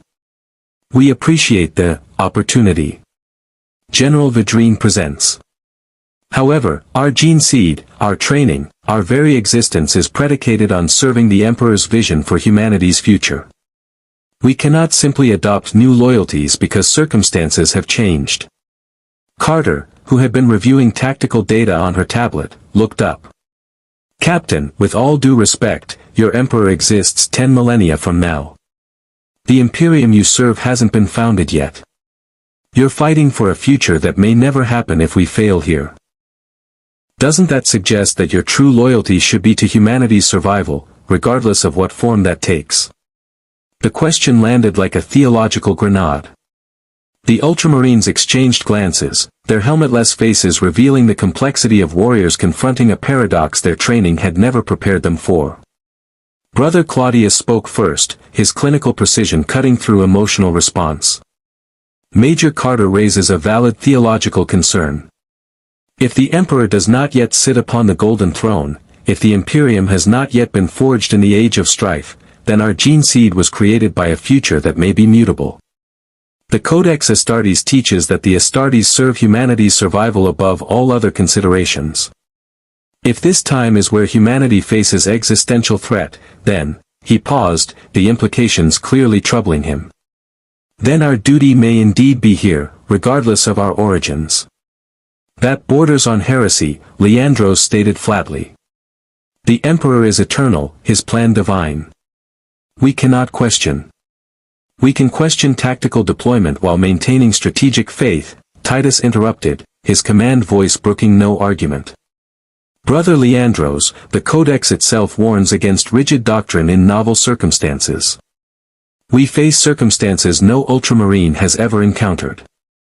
Adaptation is not heresy, it is survival.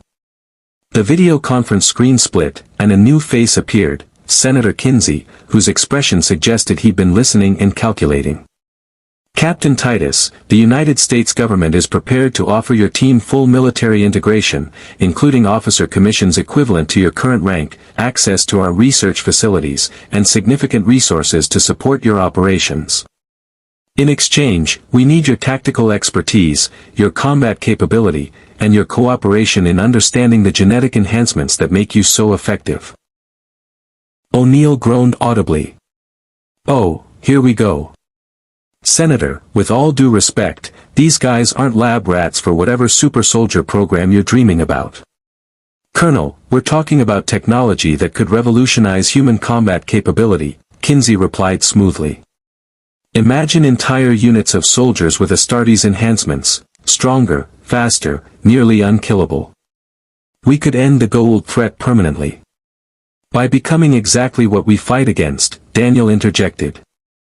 Senator, the Goa'uld use genetic manipulation and technological superiority to dominate other species. If we start mass-producing super soldiers, how are we different? We'd be alive, Kinsey shot back. Dr. Jackson, your idealism is admirable, but it doesn't win wars. Captain Titus and his men represent a military advantage we'd be foolish not to exploit. Titus's expression had gone cold. Senator Kinsey, the process that created the Adeptus Astartes requires decades of preparation, gene seed derived from the Emperor's own genetic template, and surgical procedures that would be considered barbaric by your current medical standards. The mortality rate among initiates is 50%. Those who survive undergo psychological conditioning that some might call brainwashing. And the end result is a warrior who can never truly return to normal human society. His voice carried warning. You speak of revolution. I hear damnation. Mortality rates can be improved with modern medical technology, Kinsey persisted. And as for psychological conditioning, all special forces undergo intensive training. This would simply be more thorough. This is insane, O'Neill stated. General Hammond, please tell me we're not actually considering turning Earth into the Imperium of Man version 0.1. Hammond's expression was carved granite. Senator Kinsey, this conversation is premature and inappropriate. Captain Titus and his team are guests and allies, not experimental subjects. Any discussion of genetic enhancement programs would require extensive ethical review, medical board approval, and presidential authorization, none of which currently exist. Those can be arranged, Kinsey said. General, the President is very interested in. The President, a new voice interrupted as the screen split again to show the Chairman of the Joint Chiefs, General Francis Maynard, has authorized me to clarify official policy. Captain Titus and his Ultramarines are to be treated as allied military personnel with full honors and protections. Any research or integration programs will be conducted with their full consent and cooperation, not as experimental subjects. Senator Kinsey, your enthusiasm is noted and dismissed. Kinsey's face flushed, but he nodded curtly and his feed disconnected. General Maynard continued, his attention focused on Titus. Captain, we would be honored if you and your team would accept temporary commissions in the United States Air Force as special military advisors. This would provide legal framework for your operations, access to resources you need, and formal recognition of your service. There would be no requirement to share genetic enhancement technology, no medical experimentation, and full autonomy over your tactical decisions, subject to mission authorization from General Hammond. Titus studied Maynard through the screen, gene-enhanced perception cataloging micro-expressions and vocal patterns. General Maynard, you offer honorable terms. However, I must consult with my brothers before accepting. The Ultramarines operate by consensus on matters of strategic importance. Understood. General Hammond, please provide Captain Titus whatever time and privacy he requires. Gentlemen, this briefing is concluded. The screen went dark. The room exhaled collectively. Hammond stood, addressing the Ultramarines with the respect of one military commander to another. Captain, you have quarters available for private discussion. Take the time you need. Colonel O'Neill, Major Carter, Dr. Jackson, TLC, my office in 1 hour. As the meeting broke up, Carter fell into step beside Titus in the corridor. "Captain, can I ask you something off the record?" "Speak, Major." "When you were fighting in that village, there was no hesitation. No debate about proportional response or trying to take prisoners. You just eliminated the threat with maximum efficiency." She paused, struggling to frame the question. "Is that who you are, or is that who you had to become?" Titus stopped walking, his massive frame turning to face her fully. "Major Carter, I was recruited into the Ultramarines at age 12. For 6 years, I endured surgeries that rebuilt my body from the genetic level upward. I was taught that humanity exists in a galaxy that actively seeks our extinction, that mercy shown to enemies is cruelty inflicted on the innocents those enemies will later kill. I have fought in 17 major campaigns across 4 decades, and I have never once encountered an enemy that surrendered in good faith or proved worthy of the compassion wasted on them." His scarred face showed no apology. "You ask if this is who I am or who I became. The answer is yes. The Imperium needed angels of death, so it created me. I am what I was made to be." "And if we're asking you to be something else?" Carter asked quietly. "Something that doesn't massacre entire enemy forces in 4 minutes? Then you are asking me to betray 10,000 years of tactical doctrine proven in blood across a million worlds," Titus replied. "But I am willing to try, Major Carter. Because the Emperor teaches that adaptation is survival, and perhaps in this time, humanity needs something other than angels of death." He paused, something almost vulnerable flickering across his features. "Or perhaps you will learn, as the Imperium did, that sometimes angels of death are the only thing standing between civilization and the darkness." He walked away, leaving Carter to contemplate the terrible possibility that he might be right. In the secure quarters assigned to the Ultramarines, Titus assembled his kill team in a tactical circle. They spoke in rapid battle cant, the conversation flowing at speeds that suggested gene-enhanced cognition operating beyond normal human capacity. "The offer is logical," Claudius assessed clinically. "We require resources, intelligence on this era's threats, and legal framework to operate. Accepting commission provides all 3. It also binds us to authority structures that do not understand the true nature of warfare," Leandros countered. "These humans fight with one hand tied behind their backs, refusing to purge Xeno's collaborators, negotiating with parasitic aliens, concerning themselves with civilian casualties in active war zones. We would be constrained by their weakness.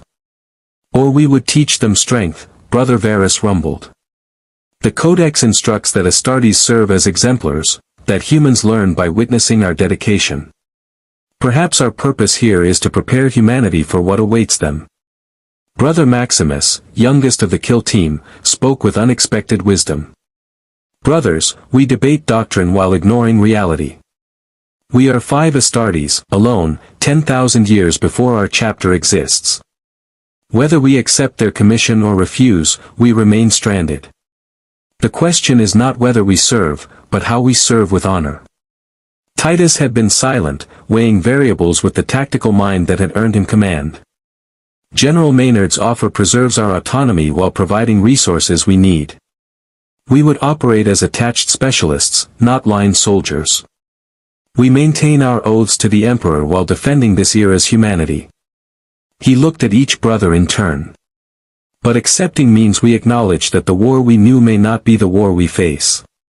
That the Codex must be interpreted, not merely followed. That we trust humans who have never known the Imperium's necessity. Trust is earned through battle." TLC's voice came from the doorway, where the Jaffa stood with uncharacteristic openness. "Forgive the intrusion, but I wish to speak with warriors who understand what I have experienced." Titus gestured invitation. "Enter, TLC. You are warrior-born. Your counsel is welcome." The Jaffa stepped inside, his presence somehow not diminished despite being dwarfed by the Astartes. "I served false gods for decades, believing their power made them divine. I learned that power without righteousness is tyranny. You speak of your emperor as divine, yet you question your path. This suggests wisdom I did not possess until I betrayed everything I knew. He met Titus's eyes directly. The humans of Stargate Command fight with one hand tied behind their backs, as you say. But that restraint is their strength, not weakness. They win allies because they offer freedom, not servitude. They inspire loyalty because they value life, not merely survival. Your Imperium may be necessary in your time, Captain Titus. But perhaps in this time, humanity can afford to be better. The words hung in the air like a challenge to everything the Ultramarines had been taught. Finally, Leandro spoke, his voice tight with barely controlled emotion. And when that better humanity faces extinction because they refuse to do what was necessary? What then, Jaffa? Then warriors like you will be ready, TLC replied simply. But until that moment arrives, perhaps you can learn what it means to fight for something beyond mere survival. To defend not just humanity's existence, but its soul. Titus stood, his decision crystallizing. We will accept General Maynard's offer. We will serve as military advisors to Stargate Command. And we will learn if TLC's vision of humanity is possible, or if the darkness we know is inevitable. He looked at his brothers. The Emperor protects, brothers. Even in times before his reign. Especially then. One by one, the Ultramarines saluted, fists crashing against chest plates in acknowledgement. Whatever doubts remained, discipline and brotherhood carried them forward. In Hammond's office, O'Neill was arguing his own concerns. Sir, you saw what they did out there. They're effective, sure, but they fight like every enemy is something to be exterminated. We start down that road, we become what we're fighting against. Or we survive long enough to remain what we are, Hammond replied quietly. Jack, I don't like it either. But Captain Titus was right about one thing, we've been fighting with restraint because we could afford to. The day may come when we can't. When that day arrives, I'd rather have angels of death on our side than facing us. The unspoken fear in those words would haunt O'Neill for days to come. The interrogation room at Area 51 was never designed for someone of Captain Titus's dimensions. The reinforced chair groaned under Ceramite's weight as the Ultramarine sat across from Colonel Harry Mayborn, whose NID credentials gave him access that Hammond's protests couldn't prevent. Behind the one-way mirror, O'Neill watched with growing anger while Carter monitored from her station, recording every word. Captain Titus, Mayborn began with the smooth confidence of someone who believed he controlled the conversation. I've reviewed your combat footage from P3X-774. Impressive doesn't begin to cover it. You and your team accomplished in minutes what would take a Marine battalion hours, with zero collateral damage. He leaned forward. The United States government is very interested in understanding how you achieved these capabilities. Titus's scarred face remained impassive. I already explained this to Dr. Fraser. Gene seed implantation, surgical modification, psychological conditioning, decades of training. The process is centuries beyond your current medical capability. You would create abominations, Titus stated flatly. The gene seed used to create Astartes was designed by the Emperor himself, using genetic templates derived from the Primarchs, his transhuman sons. Without that template, without the precise biochemical triggers, without the Adeptus Mechanicus's sacred rituals, you would produce tumorous monstrosities that die in agony. Those who survived would be psychologically unstable, warriors with enhanced strength but none of the discipline or faith that makes Astartes controllable. Mayborn's smile didn't waver. Captain, you're assuming we'd use your exact methodology. What if we extracted certain elements, the enhanced bone density, the additional organs for toxin filtration, the accelerated healing? Piece by piece, we could build something that works with our technology base. Behind the mirror, O'Neill keyed his radio. Carter, please tell me he's not actually considering this.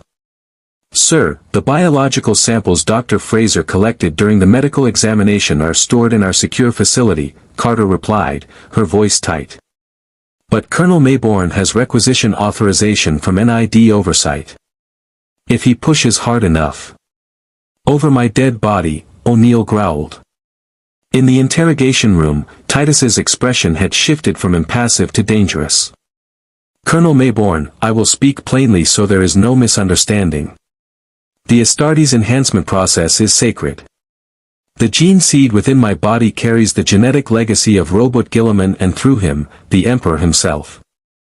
If you attempt to extract, analyze, or replicate that gene seed without explicit consent, you will commit heresy so profound that every Ultramarine who ever lives will hunt you across time itself. His voice dropped to a whisper more terrifying than shouting.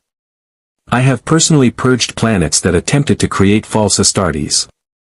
The abominations they produced, mindless, cancerous things that knew only pain and rage, required orbital bombardment to fully eradicate. Is that what you wish to unleash on your own people? Mayborn's confidence finally cracked. Captain, I'm not threatening you. I'm offering an opportunity for cooperation that benefits both. The door burst open. Hammond strode in with the authority of someone who'd reached the limits of his patience, O'Neill and TLC flanking him. Colonel Mayborn, this interview is terminated. Captain Titus is a military advisor under my command, not an NID research subject. You will leave this facility immediately. General Hammond, I have authorization from. I don't care if you have authorization from God himself, Hammond stated. You're done here. Security will escort you out. As SFs led a protesting Mayborn from the room, Titus stood, his massive frame making the interrogation room feel claustrophobic. General Hammond, I appreciate your intervention. However, this incident reveals a concerning pattern. You're Senator Kinsey, you're Colonel Mayborn. There are factions within your government that view my brothers and me not as allies but as resources to be exploited. You're not wrong, O'Neill admitted. The NID has a long history of making terrible decisions in the name of national security. But they don't speak for all of us. In the Imperium, such division would be crushed as heresy, Titus observed. But I am beginning to understand that your humanity operates differently, fractured loyalties, competing authorities, philosophical disagreements allowed to persist rather than purged. He paused, something almost like respect entering his voice. It is inefficient. Chaotic. And yet you have survived against enemies that would exploit such weakness. Perhaps there is strength in division I was not taught to recognize. Carter had joined the group, her tablet displaying concerning data. General, we have another problem. The biological samples from Captain Titus's medical examination. Someone accessed the storage facility 3 hours ago using credentials that check out but shouldn't exist. By the time security responded, half the samples were gone. The temperature in the room dropped. Titus's hand moved to where his bolt pistol would normally rest, finding only empty air. They'd required him to disarm for the NID interview. My gene seed has been stolen. Not the progenoid glands themselves, Carter clarified quickly. But tissue samples, blood work, genetic sequencing data. Enough to begin preliminary analysis. Enough to begin attempting replication, Titus corrected, his voice carrying the cold fury of someone contemplating heresy. General Hammond, in the Imperium, theft of gene seed is a crime punishable by death, for the thief, their family, and anyone who aided them. It is sacrilege that threatens the chapter's very existence. Captain, we'll recover the samples, Hammond assured. Colonel O'Neill, assemble SG-1. Major Carter, trace those access credentials. TLC, get Captain Titus armed and ready to move. Sir, Carter said, her fingers flying across her tablet, the credentials traced to a research facility in Nevada, off the books, not officially connected to any government program. Her expression shifted to recognition. The trust. It has to be.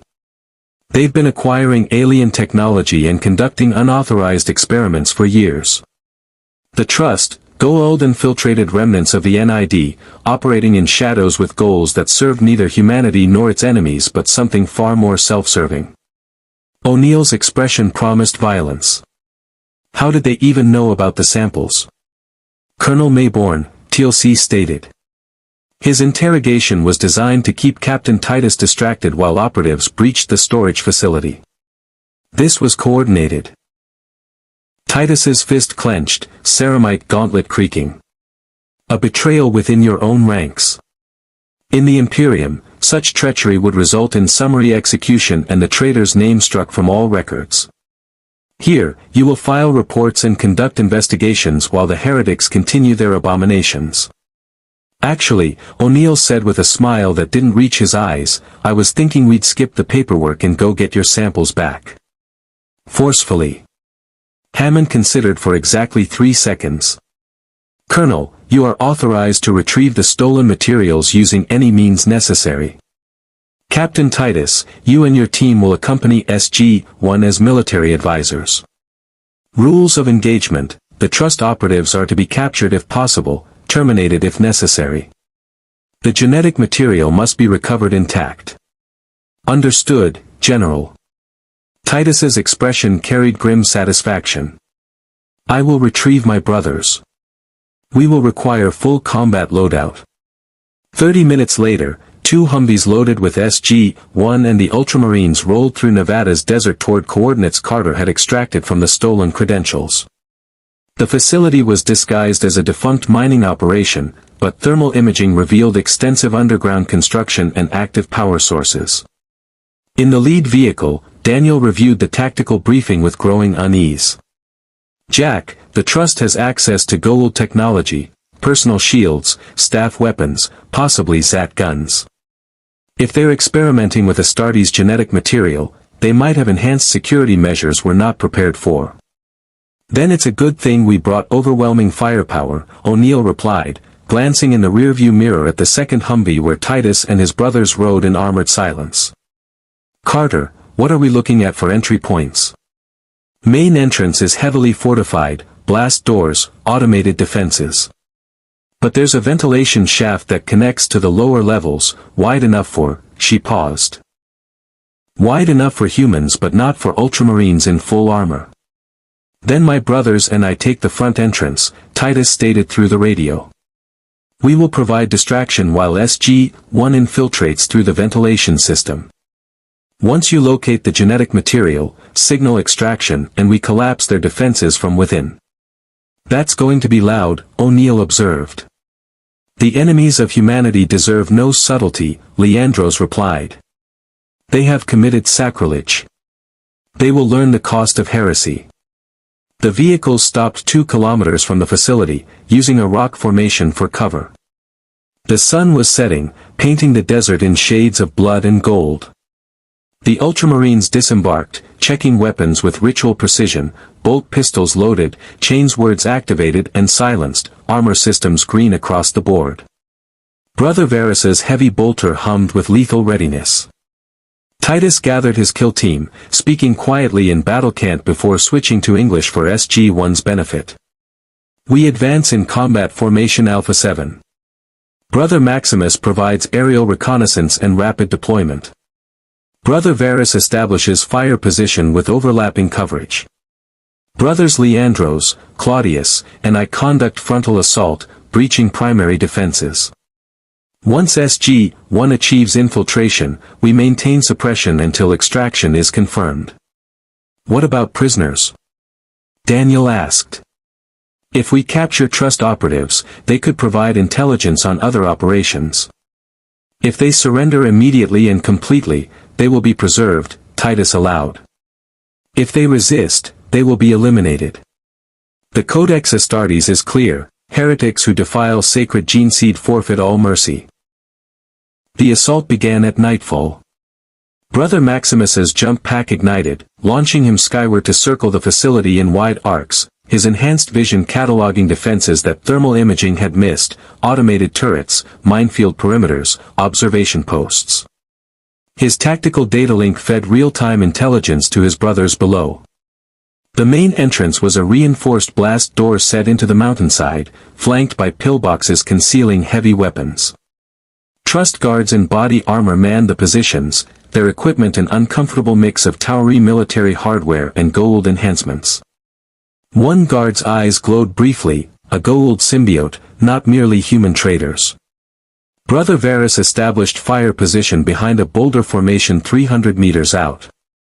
His heavy bolters targeting reticle painted the pillboxes with calm precision. Targets acquired. Awaiting authorization.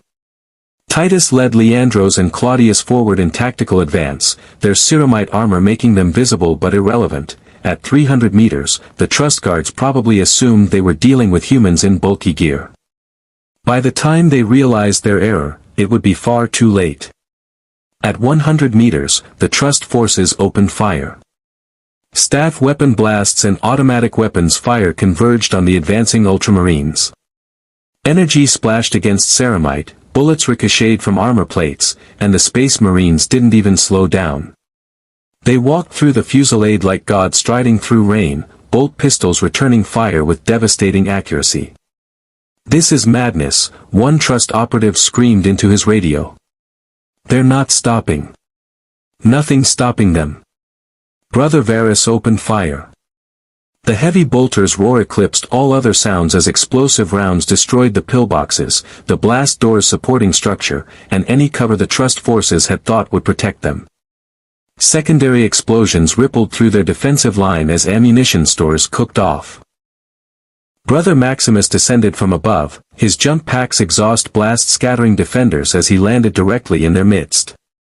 His chainsword carved through body armor and flesh with equal indifference, the high-pitched shriek of adamantium teeth finding bones serving as counterpoint to the heavy bolter's bass thunder. Titus reached the shattered blast doors, his enhanced strength tearing aside twisted metal that would have required industrial equipment to move. Inside, trust operatives in lab coats fled deeper into the facility, abandoning their posts in panic. The Ultramarines advanced through corridors not designed for their bulk, ceramite scraping against concrete, red eye lenses glowing in the emergency lighting. Meanwhile, SG-1 had infiltrated through the ventilation shaft, emerging in the lower levels where laboratories hummed with activity. Carter's scanner led them toward a cold storage vault where the stolen genetic material was being processed. Through reinforced windows, they could see scientists working with equipment that made Carter's blood run cold, gene sequencers, cloning vats, surgical apparatus designed for procedures that violated every ethical guideline. "They're actually trying to replicate the Astartes process," Carter breathed. "Jack, there are test subjects in those tanks. They're, oh God." The tanks contained human forms twisted by failed genetic modification, tumorous growths where additional organs had been imperfectly implanted, skeletal structures that had fractured under accelerated bone density increases, faces locked in expressions of agony even in suspended animation. Titus's warnings made flesh, the abominations created when humans attempted to play God without understanding the price. "We burn it all," O'Neill stated flatly. "Every sample, every piece of equipment, every scrap of data. This facility does not survive the night." Daniel was staring at the test subjects with horror-stricken empathy. "Jack, those people might still be alive. We can't just—" "They're already dead, Daniel," O'Neill interrupted, his voice gentler than his words. "Even if we could revive them, the pain they're in." Titus was right. This is abomination. TLC had positioned himself at the door, staff weapon ready for inevitable counterattack. "O'Neill, trust reinforcements approach. We must act swiftly." Carter planted C4 charges on the cold storage vault while O'Neill downloaded what data he could for intelligence purposes. The facility shook as the Ultramarines carved their way deeper, the sounds of bolter fire and chainswords echoing through ventilation shafts. Finally, Titus's voice crackled through the radio. "SG-1, genetic material located." "Confirmed," O'Neill replied. "Setting charges now. Clear the structure, this whole place is coming down." "Acknowledged." Beginning extraction protocol. The Ultramarines fought their way back through corridors now heavy with smoke and screaming wounded. They encountered a final defensive position, trust operatives with Goa'uld personal shields and staff weapons, led by a host whose eyes glowed with symbiote presence. "You dare defile the sacred gene seed of the Adeptus Astartes?" Titus's voice carried the fury of righteousness. "You have chosen damnation. The Goa'uld host smiled through glowing eyes. We have chosen evolution. Your genetic template will create a new breed of Jaffa, stronger, faster, more loyal. The system lords will reward. Titus's bolt pistol barked once. The mass-reactive round penetrated the Goa'uld shield through timing and trajectory that suggested gene-enhanced calculation, struck the host in the chest, and detonated. The symbiote died with its host, both reduced to biological components scattered across expensive laboratory equipment. The Emperor judges, Titus stated to the remaining trust operatives, who dropped their weapons in sudden understanding that they faced something far beyond their experience. And his judgment is death. SG-1 emerged from the lower levels as the facility's structural integrity collapsed under strategic demolition. They ran through smoke and flame, the Ultramarines covering their retreat with suppressive fire that turned the Trust's final defensive position into a killing field. Brother Maximus provided aerial extraction, his jump pack carrying wounded team members to safety while his brothers fought their way out on foot. The desert night lit up as C-4 charges detonated in sequence, the underground facility collapsing into its own foundations. Secondary explosions followed as stored equipment and materials ignited, the funeral pyre visible for miles. The Ultramarines stood watching, their armor scorched and dented but their bearing unbowed. All genetic material accounted for or destroyed, Carter confirmed, checking her scanner. Nothing survived that could be used for replication. Titus knelt in the sand, activating his helmet's external vocalizers to speak the litany of the fallen, words in High Gothic that none of SG-1 understood but whose meaning was clear. Prayer for the damned, for those who had attempted heresy and found only death. When he finished, he stood and turned to Hammond's voice on the radio. General Hammond, mission complete. Heresy has been purged. The gene seed's sanctity is preserved. Well done, Captain, Hammond replied. All teams, return to base. We have much to discuss. As the Humvees rolled through darkness toward Cheyenne Mountain, O'Neill glanced at Titus in the rearview mirror. You know what bothers me most about tonight? How right you were. Those test subjects, those abominations, that's exactly what you said would happen. And it did. In the Imperium, we learned these lessons 10,000 years ago, Titus replied quietly. Humanity's potential is vast, Colonel O'Neill. But so is our capacity for creating horror in pursuit of that potential. The Astartes exist because the Emperor understood both truths and chose to control the horror rather than unleash it. Your trust learned why that control is necessary. By dying, Daniel said softly. Dozens of people died tonight because they tried to replicate your enhancements. And thousands more will live because they failed, Titus countered. This is the calculus of war, Dr. Jackson. Evil contained is evil defeated. We did not create the abominations, we prevented them from spreading. The silence that followed lasted until they reached Cheyenne Mountain, where greater threats and darker revelations awaited. The Tok'ra base on Vorash was a testament to crystalline engineering, tunnels grown from living rock, chambers that pulsed with bioluminescent light, and the ever-present hum of technology that blurred the line between organic and mechanical. SG-1 stood in the council chamber with the Ultramarines, whose ceramite armor looked jarringly synthetic against the flowing natural architecture. The Tok'ra High Council had requested this meeting personally, and their expressions suggested the topic would be far from comfortable. Garshaw of Beloti spoke first, her voice carrying the dual-tone quality of symbiote and host in harmony. Captain Titus, we have reviewed the reports of your combat capabilities and the biological modifications that grant them. The Tok'ra have struggled for generations against Goa'uld forces that outnumber us thousands to one. Your Astartes enhancements represent a potential solution to our tactical disadvantage. Titus remained standing despite the offered seating, his brothers arrayed behind him in parade formation. The Tok'ra fight parasitic xenos who enslave humanity. This is honorable warfare.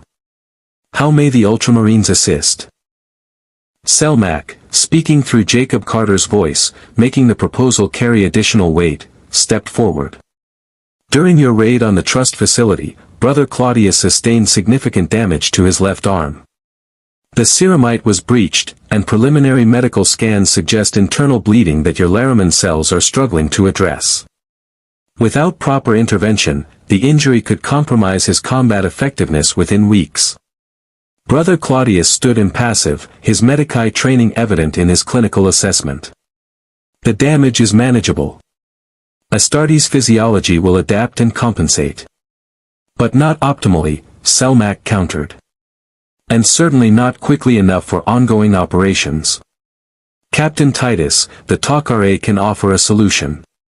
Our symbiotes possess extraordinary healing capabilities. We could provide temporary blending to accelerate Brother Claudius's recovery, repair the damage at the cellular level, and return him to full combat readiness within days rather than weeks. The council chamber went absolutely silent. Every Ultramarine had gone rigid, hands moving unconsciously toward weapons that protocol required they leave at the entrance. Leandros took a half-step forward, his voice carrying barely controlled fury. You offer corruption. You would place a parasitic Xenos within the body of an Adeptus Astartes? This is heresy so profound that merely speaking it aloud demands penance. The Tok'ra are not Goa'uld, Jacob replied, his own voice now, the human host speaking without symbiote override. Sam, tell them. You've seen how Selmak and I coexist. It's not slavery, it's partnership. Carter stepped forward, her expression caught between hope and understanding of the theological minefield she was navigating. Captain Titus, my father was dying of cancer. The Tok'ra offered blending as a way to save his life. Selmak provided healing, extended lifespan, and access to centuries of knowledge and experience. They share the body equally. Two minds, two perspectives, making decisions through consensus. It's fundamentally different from Goa'uld possession. It is still Xeno's corruption of human biology, Leandros stated flatly. The Codex Astartes is explicit, no alien organism may be permitted to merge with Astartes' physiology. Such contamination threatens the purity of the gene seed itself. If Brother Claudius were to blend with a Tok'ra, his progenoid glands would be compromised, his genetic legacy tainted. Future generations of Ultramarines could carry Xeno's DNA. It is unthinkable. Titus raised a hand, silencing Leandros' objection. Brother Leandros speaks doctrine, and doctrine exists for reason. However, we face unprecedented circumstances. He turned to Garshaw. You propose temporary blending only. The symbiote would be removed once healing is complete. That is our offer, Garshaw confirmed. Unlike the Goa'uld, who force permanent blending and dominate the host completely, we Tok'ra respect free will. The symbiote would provide healing, then separate. Brother Claudius would retain full agency throughout. Daniel had been watching the exchange with his anthropologist's eye for cultural collision. Captain, I think the real question here is theological. In the Imperium, you view all Xenos as irredeemable enemies. But the Tok'ra are fighting the same enemy you'd be fighting, parasitic slavers claiming divinity. Doesn't that suggest some aliens might be worthy of alliance? Dr. Jackson, the Imperium has 10,000 years of evidence that Xenos cannot be trusted, Titus replied. For every species that presents as peaceful, a dozen more reveal themselves as existential threats once humanity lowers its guard. The Codex teaches that permanent vigilance is the only protection against Xeno's infiltration and corruption. And yet you're here, working with us, accepting that maybe the Imperium's absolutes don't apply in this time, O'Neill interjected. Captain, you've been adapting your doctrine since you arrived. This is just one more adaptation. Titus turned to Brother Claudius. Brother, the decision is ultimately yours. Your body, your gene seed, your soul. The Codex gives every Astartes autonomy over such fundamental choices. What say you? Claudius's clinical detachment wavered for the first time since his arrival. Captain, I am an apothecary. I have spent decades studying Astartes biology, gene seed purity, and the sacred responsibility of maintaining our chapter's genetic integrity. Everything in my training screams that accepting Xeno's blending is heresy. And yet, He gestured to his damaged arm, where armor plates had been temporarily replaced with field repair components. I am compromised. My combat effectiveness is reduced. I cannot fulfill my duties to the kill team at full capacity. If temporary blending restores me to optimal function without permanent contamination, you would consider it, Titus finished. This is not cowardice, brother. This is tactical pragmatism. This is damnation, Leandros interjected. Captain, I must formally object under Codex provisions for doctrinal disputes. Permitting Brother Claudius to blend with Xenos sets a precedent that could corrupt our entire chapter's future. What happens when the next injury occurs? Do we accept Xenos' aid again? And again? Until we are no longer pure Ultramarines but hybrid abominations? The theological tension in the chamber was palpable. TLC, who had remained silent, finally spoke with the authority of someone who understood both sides intimately. Brother Leandros, I carried a Goa'uld symbiote for over a century. It sustained my life, enhanced my strength, and bound me to service of false gods. When I received tretinin, a drug that freed me from symbiote dependence, I thought I had achieved purity.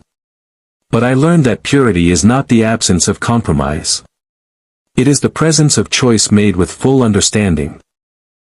He stepped closer to the Ultramarines, his bearing that of a warrior addressing equals. The Tok'ra are not Goa'uld. They do not enslave. They do not dominate. They ask permission and honor refusal. If Brother Claudius accepts blending with full knowledge and free will, his choice is not corruption, it is adaptation. The enemy is not Xenos biology. The enemy is tyranny that removes choice. Leandros looked ready to argue further, but Titus raised a hand. Enough. Brother Claudius, you will have time to consider this offer. We will not decide in haste on matters of such importance. He turned to Garshaw. The Tok'ra's offer honors us. We require meditation and consultation before answering. The council chamber emptied, leaving SG-1 and the Ultramarines in a side room that the Tok'ra had provided for private discussion. The Space Marines formed their tactical circle, speaking in battle cant too rapid for translation, while SG-1 gave them space. Finally, Titus switched to English. Brothers, we face a crisis of doctrine. The Codex Astartes forbids Xenos integration. But the Codex was written for our time, our galaxy, our threats. Here, we encounter Xenos who fight as we do, against parasitic enslavers, for humanity's freedom. He paused, his scarred face showing the weight of command. I am inclined to permit Brother Claudius to accept the Tok'ra's offer, if he wishes. But I will not order it. This is a choice that must come from faith and reason, not obedience. Brother Varus spoke, his deep voice carrying unexpected philosophy. In the Imperium, we are taught that the Emperor's will is absolute. But the Emperor created the Primarchs to think, to adapt, to lead humanity through changing circumstances. Robot Guilliman himself revised the Codex Astartes multiple times as new threats emerged. To refuse adaptation in the face of novel challenges would dishonor his legacy. Guilliman also warned against doctrinal flexibility becoming doctrinal collapse, Leandros countered. If we accept Xenos blending today, what do we accept tomorrow? Ancient technology integration? Alliances with hostile species? Where does adaptation end and corruption begin?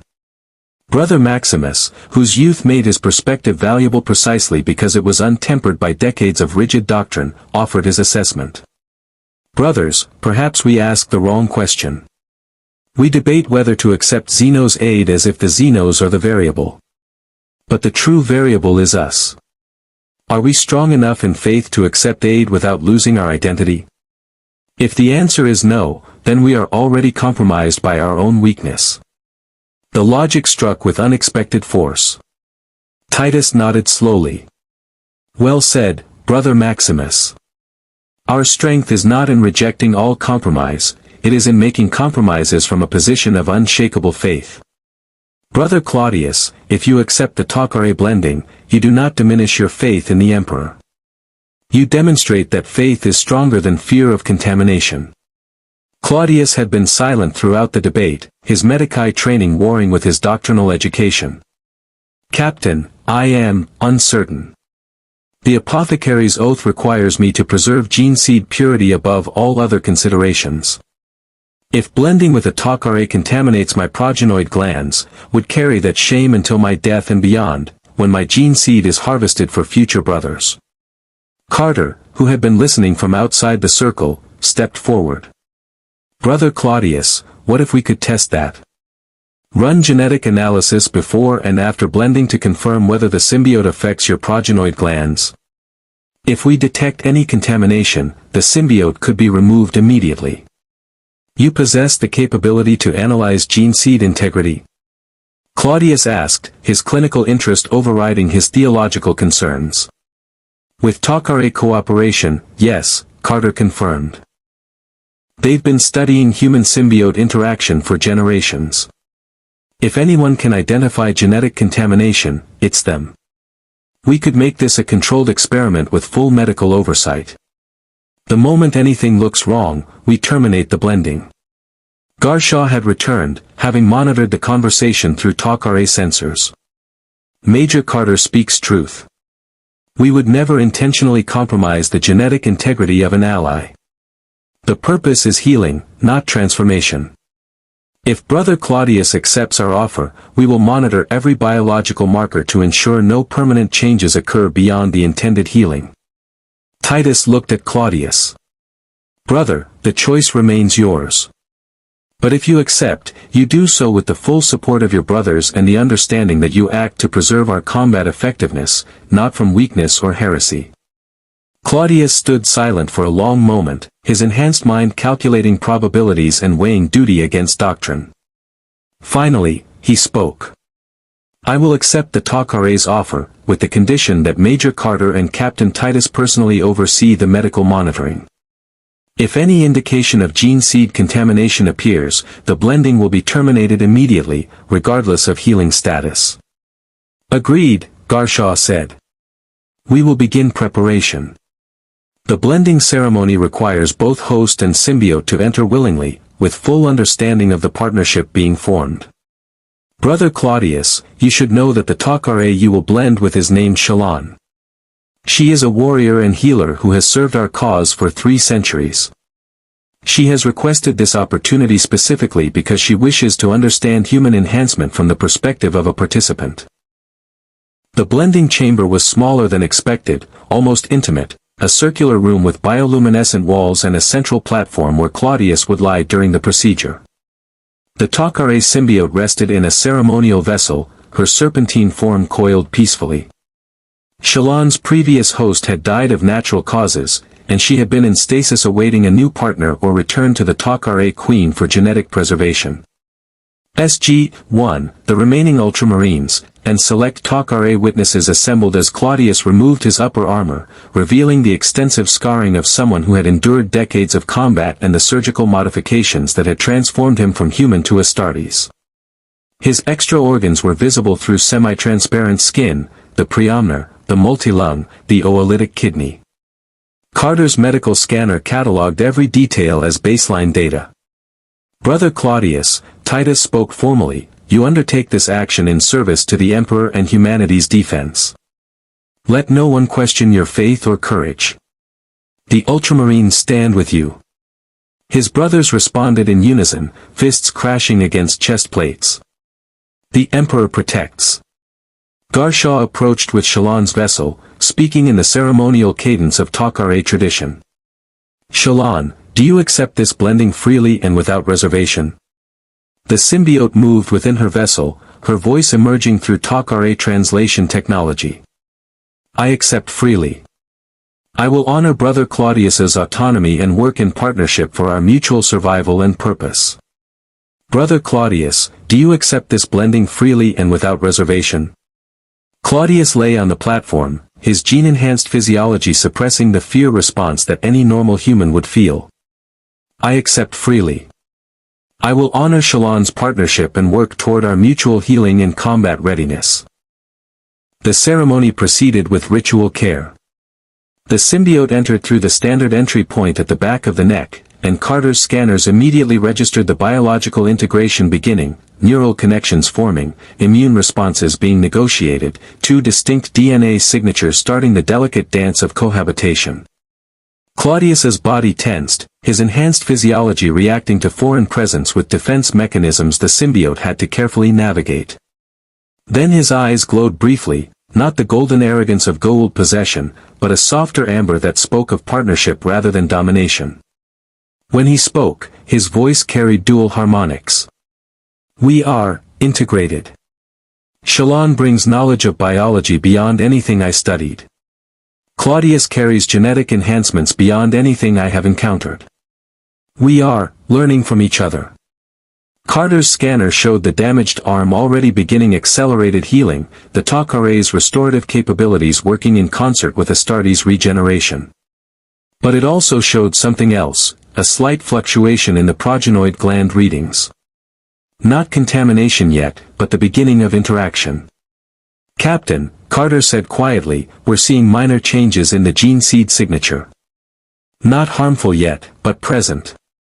If the blending continues for extended periods, there could be permanent modifications. Titus nodded grimly. How long until the arm is healed? At current rates? 4 days.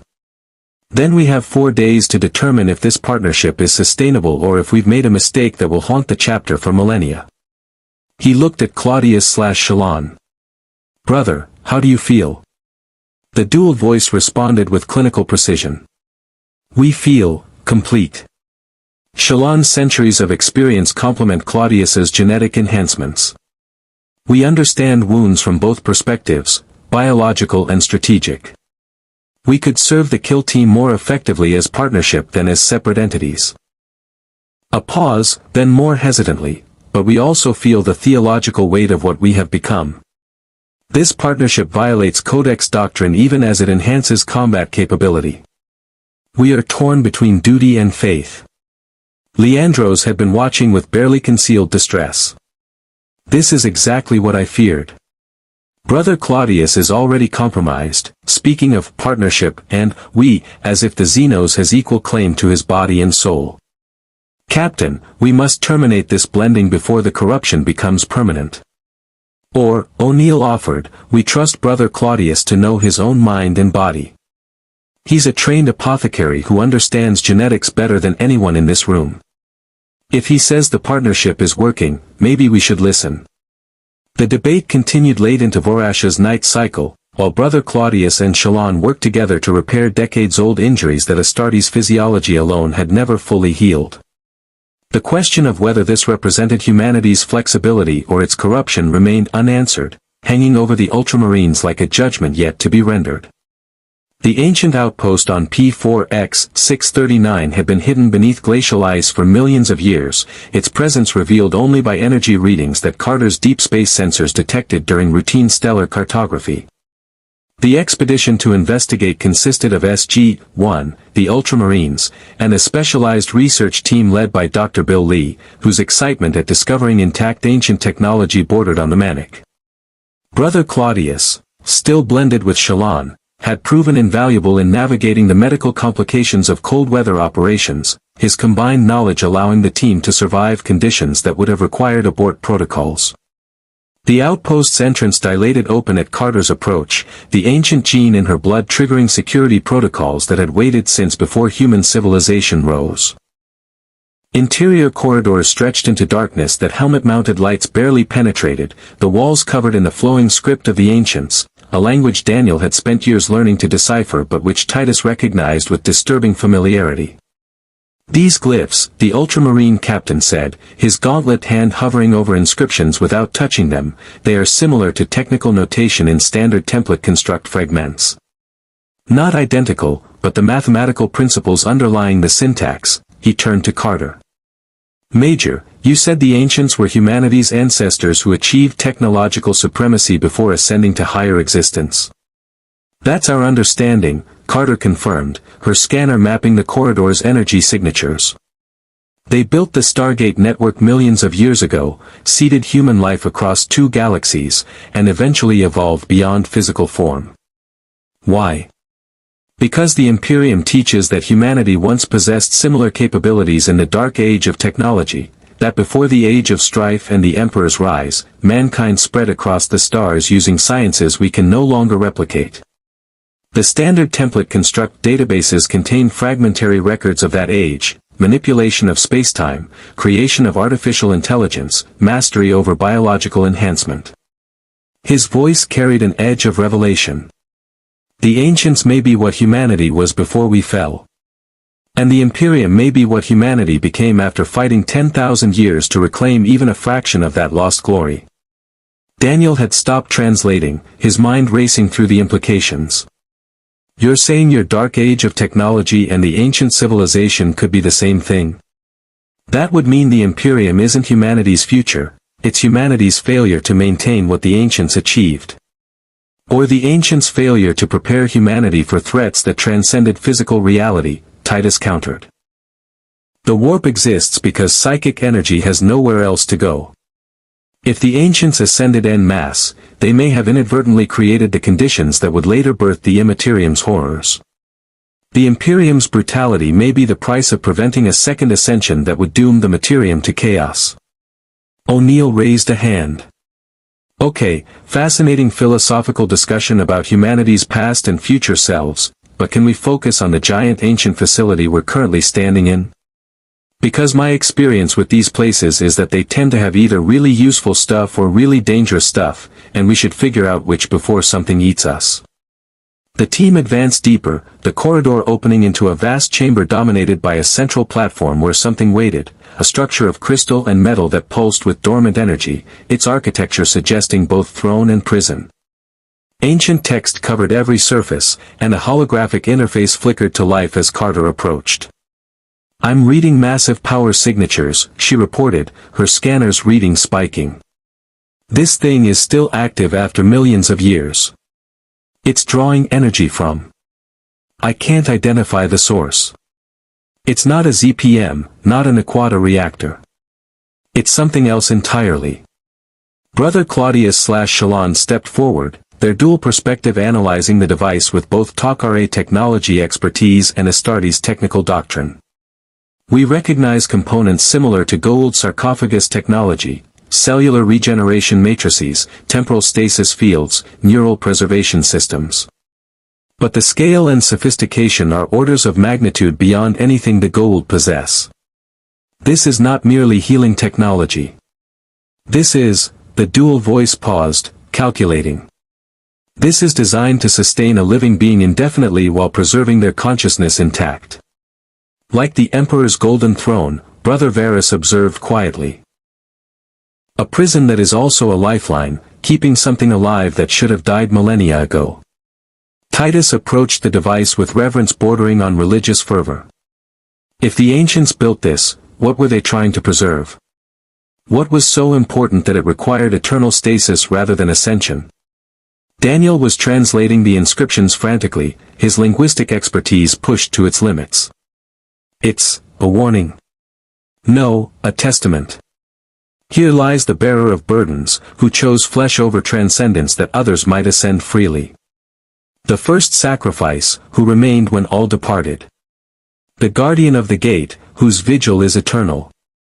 There's more, but it's in a dialect I've never seen before. The holographic interface responded to Daniel's translation, ancient systems recognizing linguistic patterns and adjusting. A figure appeared, an ancient, their features austere and timeless, their expression carrying the weight of decisions that spanned eons. The hologram spoke in the language of the ancients, which the outpost systems translated into English with eerie precision. I am Emilius, last of the unascended. When my people achieved transcendence, I chose to remain, to maintain this outpost, to guard the knowledge we dared not take into the higher planes, to ensure that those who came after could reclaim what we left behind. The hologram's eyes seemed to focus directly on Titus. And I see that humanity has indeed returned, though not as we hoped. You bear the marks of deliberate genetic modification, warrior. You have taken flesh that was given and reshaped it for purposes we abandoned. Titus stood at attention, addressing the hologram with the respect due to an elder whose civilization had shaped galaxies. I am Captain Titus of the Ultramarines chapter, Adeptus Astartes, servant of the God Emperor of mankind. We were created to defend humanity against threats that seek its extinction. If you are what humanity was before the fall, then we are what humanity became to survive what followed. The hologram's expression shifted to something between sadness and understanding. The cycle continues, then. We sought perfection through knowledge and transcendence. You seek survival through strength and sacrifice. Neither path is complete without the other, yet neither can coexist with the other. This was always humanity's paradox. Carter had been scanning the chamber's deeper systems, and what she found made her blood run cold. Sir, this device isn't just preserving someone. It's actively suppressing something. I'm reading containment fields, psychic dampeners, and what looks like dimensional barriers. Whatever Emilius was guarding, it's still here. And it's still dangerous. The hologram turned to Carter. You possess the gift of the ancients, the genetic key that awakens our technology. You understand, then, what knowledge without wisdom creates. In our arrogance, we delved into realms beyond physical reality, seeking to understand the fundamental forces of consciousness and existence. We succeeded. And in succeeding, we learned why some doors should remain closed. The warp, Titus breathed. You discovered the Immaterium before the Imperium did. You knew about chaos. We knew about the spaces between spaces, where thought becomes reality and emotion births entities that should not be, Emilius confirmed.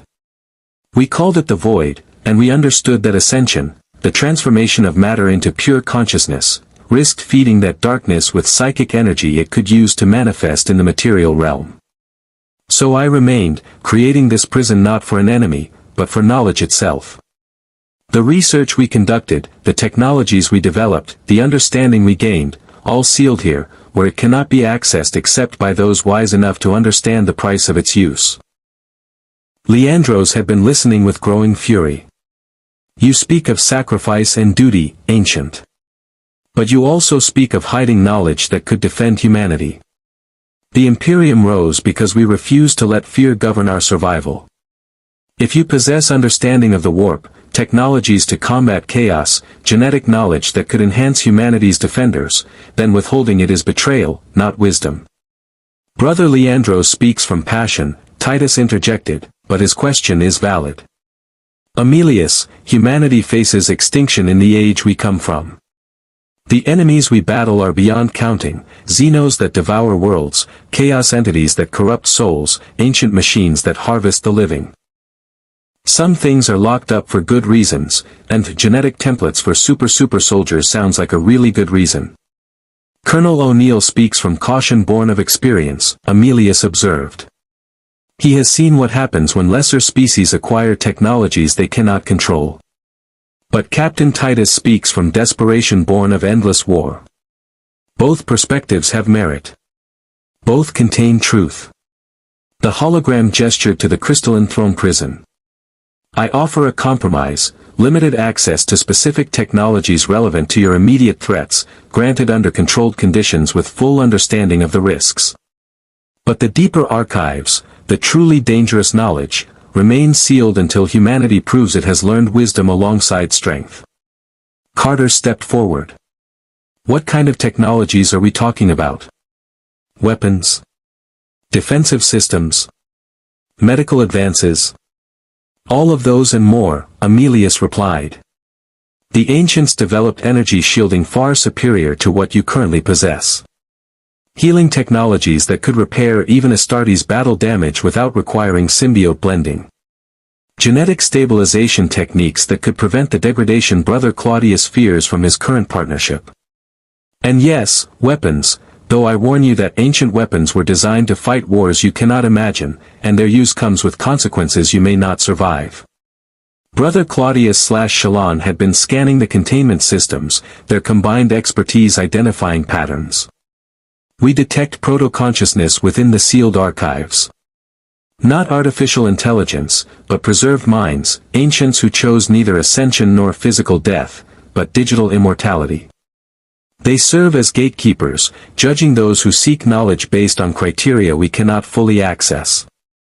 They are my brothers and sisters who remain to assist me, Aemilius confirmed. Each an expert in disciplines we dared not take to the higher planes. If you wish to access their knowledge, you must convince them individually that you deserve it. TLC, who had been observing with Jaffa pragmatism, voiced the question everyone was thinking. And if we cannot convince them? If they judge us unworthy? Then you leave with what you brought, your current capabilities, your existing knowledge, and the understanding that some powers remain beyond your reach. The hologram's expression carried neither judgment nor mercy. This is not punishment, warriors. It is protection, for you as much as for the universe you seek to defend. Titus turned to his brothers, speaking rapidly in battle cant before switching to English. We accept your terms, Aemilius. The Ultramarines will seek audience with your preserved gatekeepers and make our case for access. But understand, we do not beg for scraps of knowledge. We negotiate as equals, defenders of humanity addressing those who abandoned that duty for transcendence. Abandoned? Daniel interjected. The ancients ascended because they evolved beyond physical conflict. They chose peace over war. They chose absence over responsibility, Leandros countered. When the galaxy descended into darkness, where were these ascended beings? When humanity fought for survival against horrors beyond description, where was ancient wisdom? They ascended and left us to suffer the consequences of knowledge they... Aemilius's hologram flickered, almost as if the ancient being was experiencing emotion through digital consciousness. You judge harshly, Captain. But perhaps judgment is what we deserve. Very well, access the Gatekeeper archives. Make your case. If you convince them to share their knowledge, I will abide by their decision. But know this, once knowledge is shared, it cannot be unlearned. Once technology is deployed, its consequences ripple forward across centuries. Choose carefully what you seek, for you may discover that ignorance was mercy. The team split up, each member approaching different gatekeeper terminals according to their expertise. Carter sought weapons and defensive technology. Daniel pursued linguistic and cultural knowledge. TLC investigated ancient tactical doctrine. And the Ultramarines approached the most dangerous archive of all, genetic enhancement beyond even Astartes' capabilities, the templates that could transform humanity into something that would make Space Marines seem primitive. The gatekeeper that manifested for Titus was an ancient warrior whose bearing suggested she had been a soldier before ascension became mandatory. Her holographic form wore armor that predated the Stargate's construction, and her voice carried the weight of someone who understood warfare's necessity. I am Celestis, the warrior scholar. I preserved knowledge of combat genetics, biological augmentation, and the technologies we developed to defend against threats that conventional weapons could not stop. You seek this knowledge, gene-forged warrior? I do, Titus confirmed. I seek understanding of how to enhance the Astartes process, to eliminate the mortality rate among initiates, to perfect the gene seed so that every human who undergoes transformation survives. The Emperor's legacy is limited by the scarcity of stable gene seed. If your knowledge could change that, millions of potential Astartes who currently die in transformation could instead serve humanity's defense. Celestis studied him with eyes that saw through ceramite and flesh to the genetic architecture beneath. I see what you are, 19 organs transplanted, DNA restructured, psychology conditioned. You are a weapon perfected over millennia of incremental improvement. And you wish to perfect the weapon further. I wish to save lives, Titus corrected. Every initiate who dies in transformation is a loss not just of potential but of a young soul who deserved better than death in pursuit of serving humanity. If your knowledge could reduce the mortality rate from 50% to 20%, to 10%, to 0, would that not honor both your legacy and the Emperor's vision? It would also create super soldiers in numbers that would make your Ultramarines chapter irrelevant, Celestis observed. If transformation becomes safe and reliable, your billion-strong Imperium could create trillions of Astartes. What happens to humanity when its defenders outnumber its civilians? When the weapons designed to protect civilization become civilization itself? The question struck with unexpected force. Titus had never considered the strategic implications of perfect gene seed. The Imperium's foundational assumption was that Astartes would always be rare, elite, separate from normal humanity by necessity of their difficult creation. But if transformation became routine? You see the trap, Celestis said.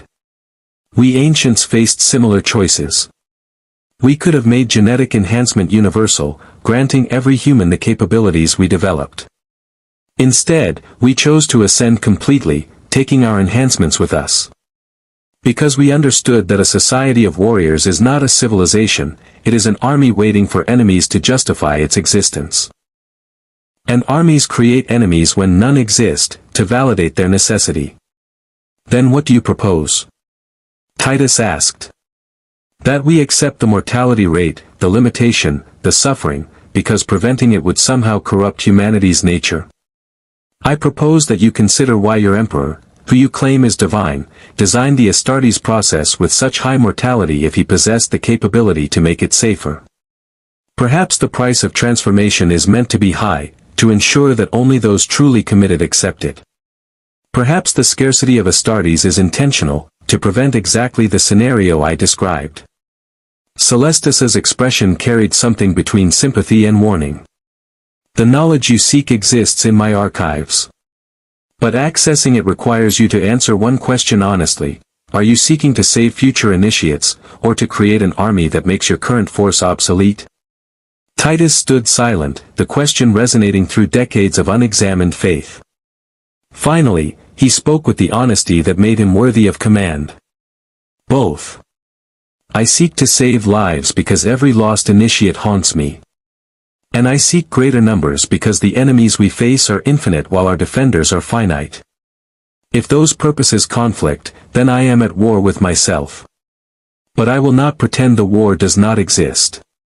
Celestis smiled, the first genuine expression the hologram had shown. An honest answer from a warrior who understands his own motivations. Very well, Captain Titus. I grant access to genetic stabilization techniques that could reduce your transformation mortality rate to 20%. Not elimination, because some price must remain. Not perfection, because perfection breeds overconfidence. But improvement, earned through self-awareness and honesty about your purpose. The knowledge downloaded into a crystalline data core that Titus accepted with reverence. Around the chamber, other team members received similar gifts. Carter gaining shield technology, Daniel accessing linguistic databases, TLC learning tactical doctrine from wars humanity had forgotten.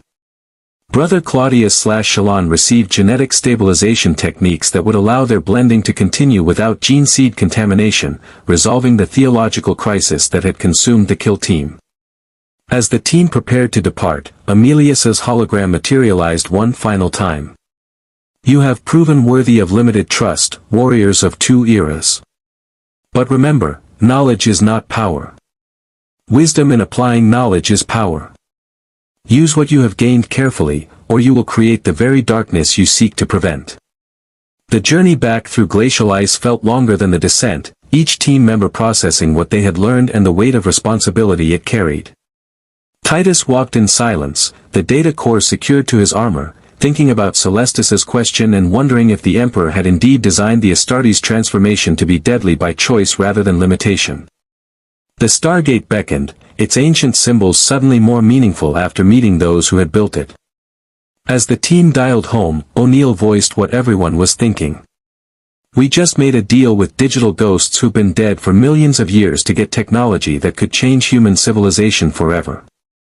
Anyone else feel like maybe we should have thought this through more carefully? The path forward is never clear until you have walked it, TLC replied. We can only hope our footsteps do not lead to the abyss. The warning came through SGC's deep space sensors at 0347 hours, 3 Hotak motherships emerging from hyperspace in Earth's outer solar system, their trajectory aimed directly at the planet. But these weren't standard Goa'uld vessels. Their pyramid structures had been modified with technology that made Carter's blood run cold, replicator-style adaptive armor plating, energy signatures matching ancient weapon systems, and shield frequencies that cycled too rapidly for conventional targeting solutions. Anubis, Hammond stated, his voice carrying the weight of facing an enemy who had nearly destroyed Earth twice before. He's learned from his previous defeats. Those Hotaks have been upgraded with every piece of technology he's stolen or conquered. The general turned to his assembled command staff, SG-1, the Ultramarines, and every available team leader. We have approximately 4 hours before they reach Earth. Colonel O'Neill, recommendations? O'Neill studied the tactical display with grim recognition. Sir, our orbital defense platforms won't scratch those shields. F-302s would be swatted like flies. And if even one of those Hotaks reaches bombardment range, they could turn Cheyenne Mountain into a crater. He paused, running scenarios that all ended badly. We need to buy time for evacuation protocols and hope the Prometheus can get into position before they reach weapons range. The Prometheus is 3 hours from Earth, Carter reported. Even at maximum burn, she'll arrive after Anubis enters bombardment range. And sir, I'm reading something else, those Hotaks are carrying something in their cargo bays. Energy signatures suggest biological material in stasis. Thousands of individual life signs. Jaffa warriors, TLC assessed. Anubis intends ground assault in addition to orbital bombardment. He seeks to capture this facility intact, to claim the ancient technology we have gathered and the Stargate itself. Titus had been studying the tactical display with the calculated precision of someone who had fought similar battles across a dozen worlds. General Hammond, those vessels are heavily armed but their strategy reveals vulnerability. Anubis commits his entire force to a single attack vector rather than dispersing for multidirectional assault. This suggests either arrogance or insufficient resources to properly siege a planet. If we can break his initial assault, he lacks reserves for sustained engagement. Break his assault with what? O'Neill challenged. We don't have ships that can match 3 upgraded Hotaks. No, Titus agreed. But you have the Stargate, which allows strategic deployment to any planet in the network. And you have 5 Adeptus Astartes who specialize in boarding actions against hostile vessels. His expression carried the terrible certainty of someone proposing suicide as tactics. We gate to a forward position, use captured Goa'uld technology to beam aboard the lead Hotak, and eliminate Anubis's command structure before his fleet reaches Earth. The briefing room went absolutely silent. Carter was the first to recover. Captain, that's insane. Even assuming we could get you aboard, you'd be facing thousands of Jaffa, Anubis himself who's half-ascended with powers we can barely comprehend, and ship systems designed to repel boarding actions. You'd be walking into a death trap. Death traps are our specialty, Brother Maximus observed with the dark humor of someone too young to fully appreciate mortality. We have breached hive ships of the Tyranids, boarded chaos vessels in the warp, and conducted boarding actions against Necron tomb ships. A Goa'uld mothership, regardless of upgrades, is merely another hostile environment. You're talking about 5 soldiers against thousands, Daniel protested. Even with your enhancements, the numbers are impossible. Dr. Jackson, Titus replied patiently, the Ultramarines held Makridge against an entire Tyranid hive fleet. We defended Kolth when the word-bearers betrayed us with fleet support and demonic summoning. We crushed the Orc Waak on Armageddon when 10,000 Astartes faced millions of greenskin abominations. Impossible odds are what the Adeptus Astartes were created to overcome.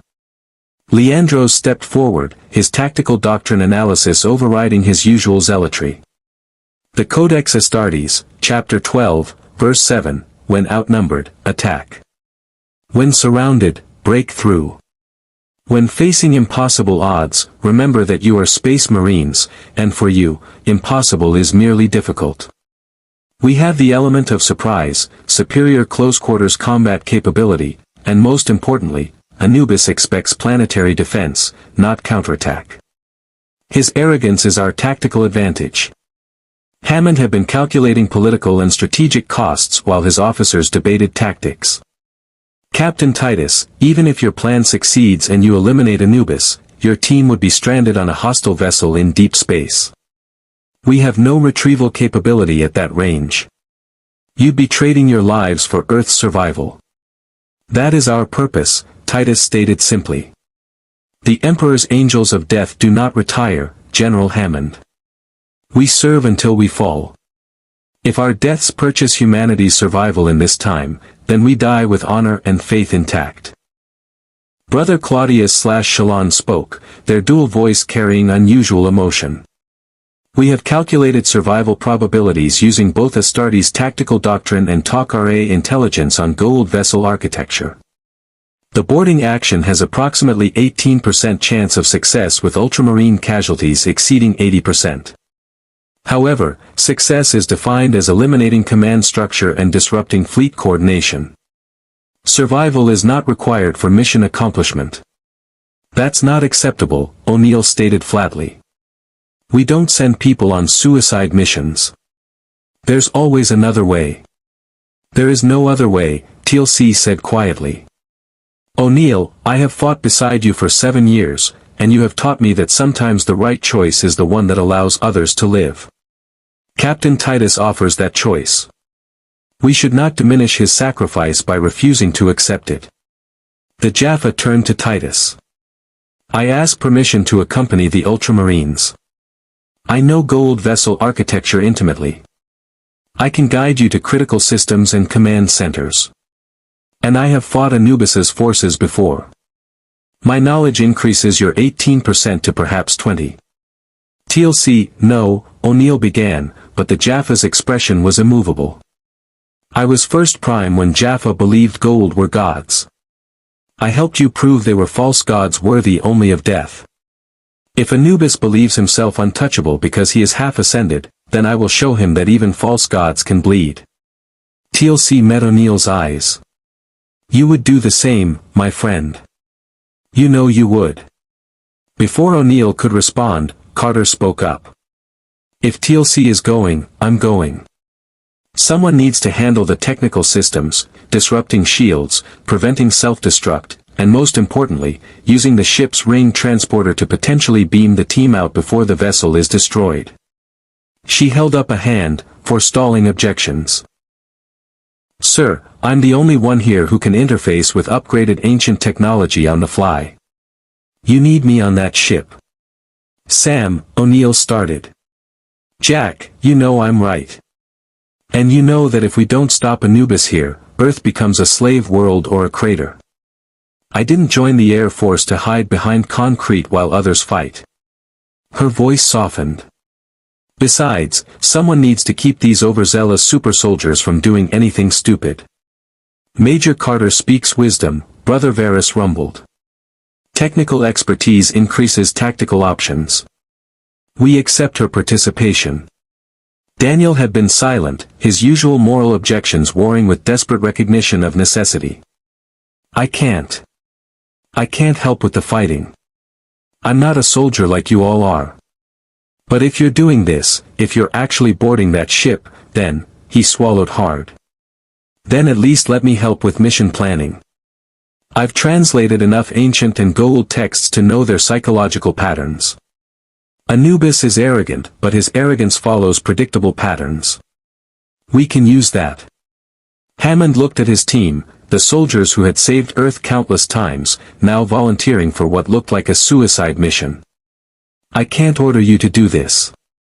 But I can authorize it if you're volunteering. We volunteer, they said in unison, 5 Ultramarines, 1 Jaffa, and 1 Air Force Major, united by the understanding that some battles required sacrifice beyond calculation. The next 2 hours passed in frantic preparation. Carter worked with the Tok'ra to acquire Asgard beaming technology reverse-engineered from captured devices.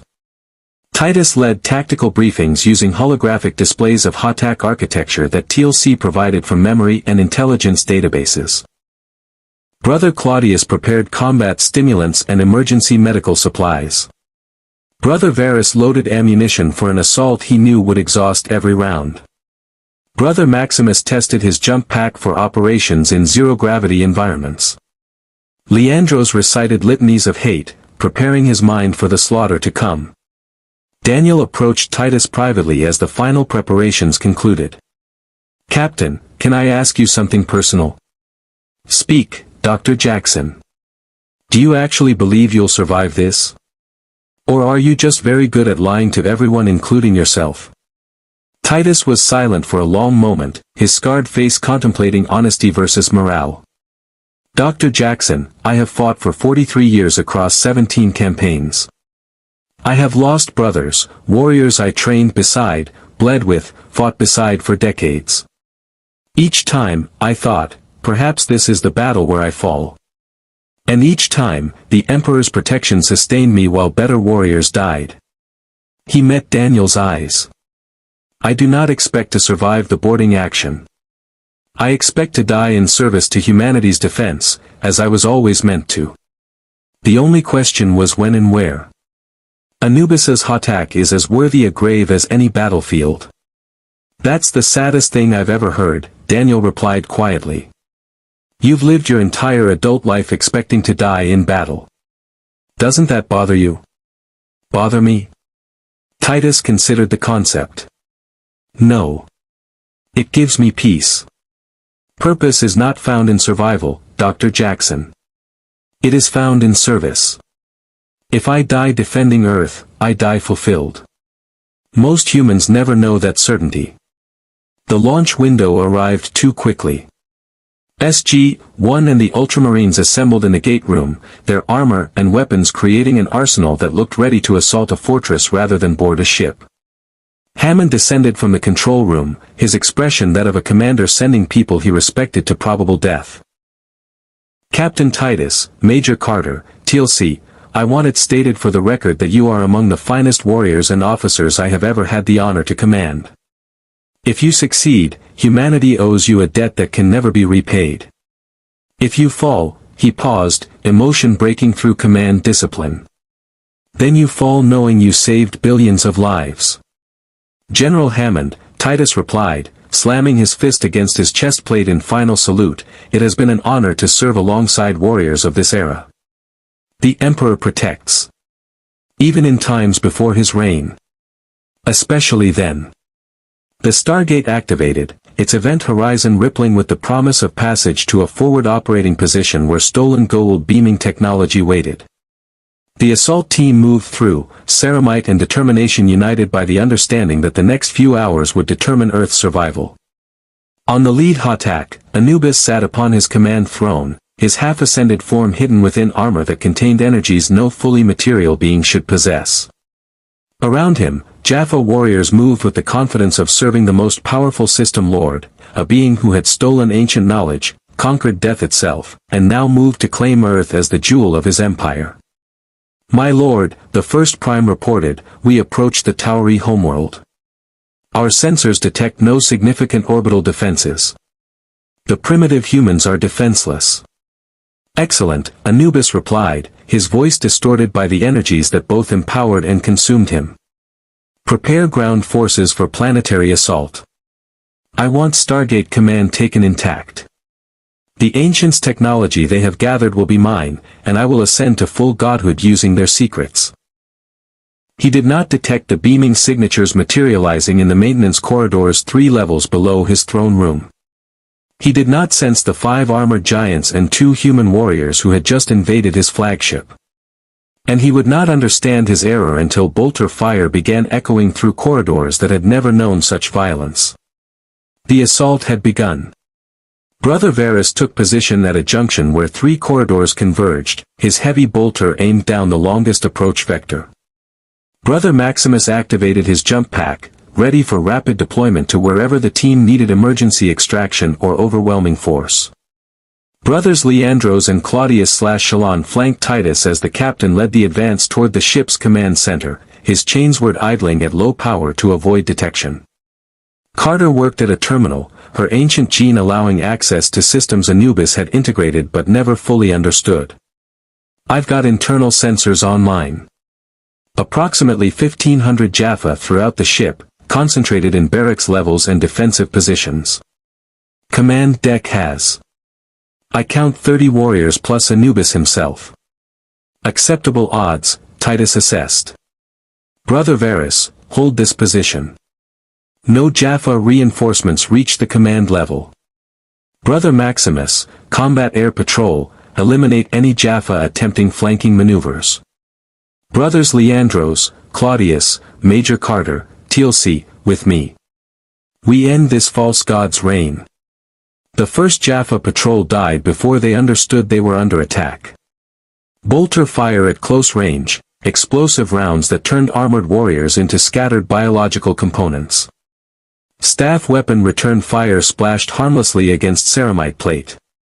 The Ultramarines advanced like a tide of blue and gold destruction, their gene-forged physiology allowing combat speeds that made them blurs to normal human perception. Alarms began blaring throughout the Hatak. Anubis's voice boomed through shipwide communications. Intruders on the command level. All Jaffa, converge and eliminate. Use overwhelming force, these are not normal Tauri warriors.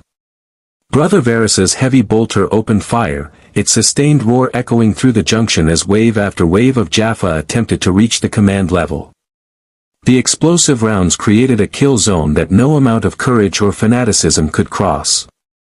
Bodies piled up, blocking the corridors, until surviving Jaffa began using staff weapons to create cover from their own fallen. Brother Maximus's jump pack ignited, launching him vertically through a maintenance shaft to emerge behind a Jaffa formation attempting to flank Brother Varus. His chainsword carved through armor and flesh with mechanical efficiency, his bolt pistol executing survivors at point-blank range. The flanking maneuver collapsed into panic. Titus reached the command deck's blast doors, their ancient-derived materials designed to withstand orbital bombardment. Carter worked at the control panel, her fingers flying across alien interfaces while staff weapon fire forced the team into cover.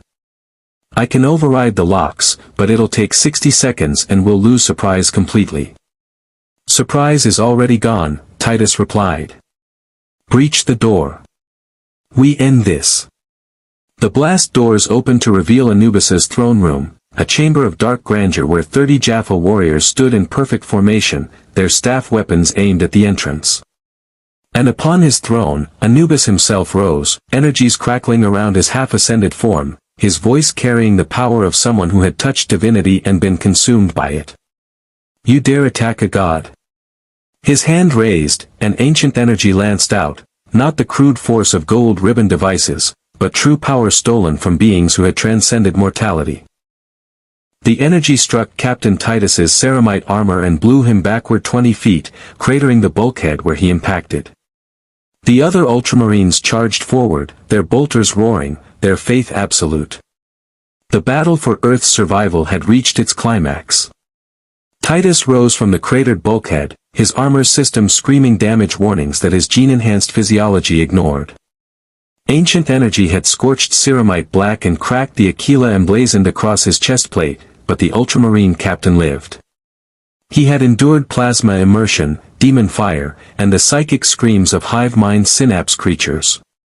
A half-ascended false god wielding stolen power was merely another enemy to overcome. Anubis. Titus's voice carried the fury of 43 years fighting parasitic tyrants. You claim divinity through theft and corruption. The Emperor judges you unworthy. His bolt pistol barked, mass reactive rounds converging on the throne with explosive precision. The rounds detonated against an energy shield that flared golden, ancient technology perverted to serve a creature that had been denied full ascension for crimes even the ancients considered unforgivable. Anubis laughed, the sound distorted by energies that consumed his voice as thoroughly as they consumed his humanity. You speak of emperors and judgment, gene-forged abomination. But I have transcended mortality, stolen the secrets of beings who walked as gods. What is your faith against knowledge stolen from those who built galaxies? His hand gestured, and 3 Jaffa warriors were lifted telekinetically, their bodies hurled at the Ultramarines like living projectiles. Brother Leandros's chainsword met the first Jaffa mid-flight, the adamantium teeth shredding armor and flesh with merciless efficiency. Brother Claudius/Shalon dodged the second with preternatural agility, the Tok'ra symbiote's reflexes combining with Astartes' combat doctrine to create movement no baseline human could achieve. The third Jaffa crashed into Titus, who caught the body one-handed and used it as a shield against staff weapon fire from the remaining warriors. TLC advanced beside the Ultramarines, his staff weapon firing with the precision of someone who had trained Jaffa for decades. Each blast found gaps in enemy formations, creating tactical openings that the Astartes exploited with brutal efficiency. Anubis, you are not a god. You are a Goa'uld who consumed knowledge beyond your capacity to control. I have seen your kind fall before. You will fall again. Will I? Anubis descended from his throne, his armored form radiating power that made the air itself shimmer. I have died twice, Jaffa traitor, and both times I returned stronger. The ancients tried to stop my ascension, I stole their knowledge and achieved it anyway. The system lords tried to destroy me, I conquered them. What makes you believe your pathetic resistance will succeed where gods have failed? Carter had been working at a secondary terminal, her ancient gene giving her access to systems Anubis had integrated but not fully mastered. The Hatak's shields, weapons, life support, all running on hybrid technology that was part Goa'uld, part ancient, and entirely unstable under her careful sabotage. Jack, if you can hear me on the Prometheus, target the shield generators I'm marking. When they drop, you'll have a 5-second window before backup systems engage. O'Neill's voice crackled through her earpiece, the Prometheus having arrived in Earth orbit moments before. Carter, tell me you're not still on that ship. Still here, sir. Kind of busy. A staff weapon blast scorched the terminal beside her, forcing her to abandon the sabotage program half-finished. She drew her sidearm, inadequate against Jaffa armor but better than nothing, and fired suppressive bursts to buy the Ultramarines' maneuvering room. Brother Maximus had taken to the air, his jump pack roaring as he conducted aerial assault inside the throne room, a tactic that should have been impossible in enclosed spaces but which Astartes' training made devastatingly effective. He descended on Jaffa formations from above, his chainsword carving through warriors who had trained for ground combat and had no doctrine for defending against airborne assault. His bolt pistol executed 3 warriors in rapid succession, each shot precisely placed through helmet vision slits or armor gaps that his gene-enhanced perception identified in microseconds. Brother Varus's voice crackled through the tactical vox link. Captain, I am ammunition critical. Heavy bolter has 90 rounds remaining.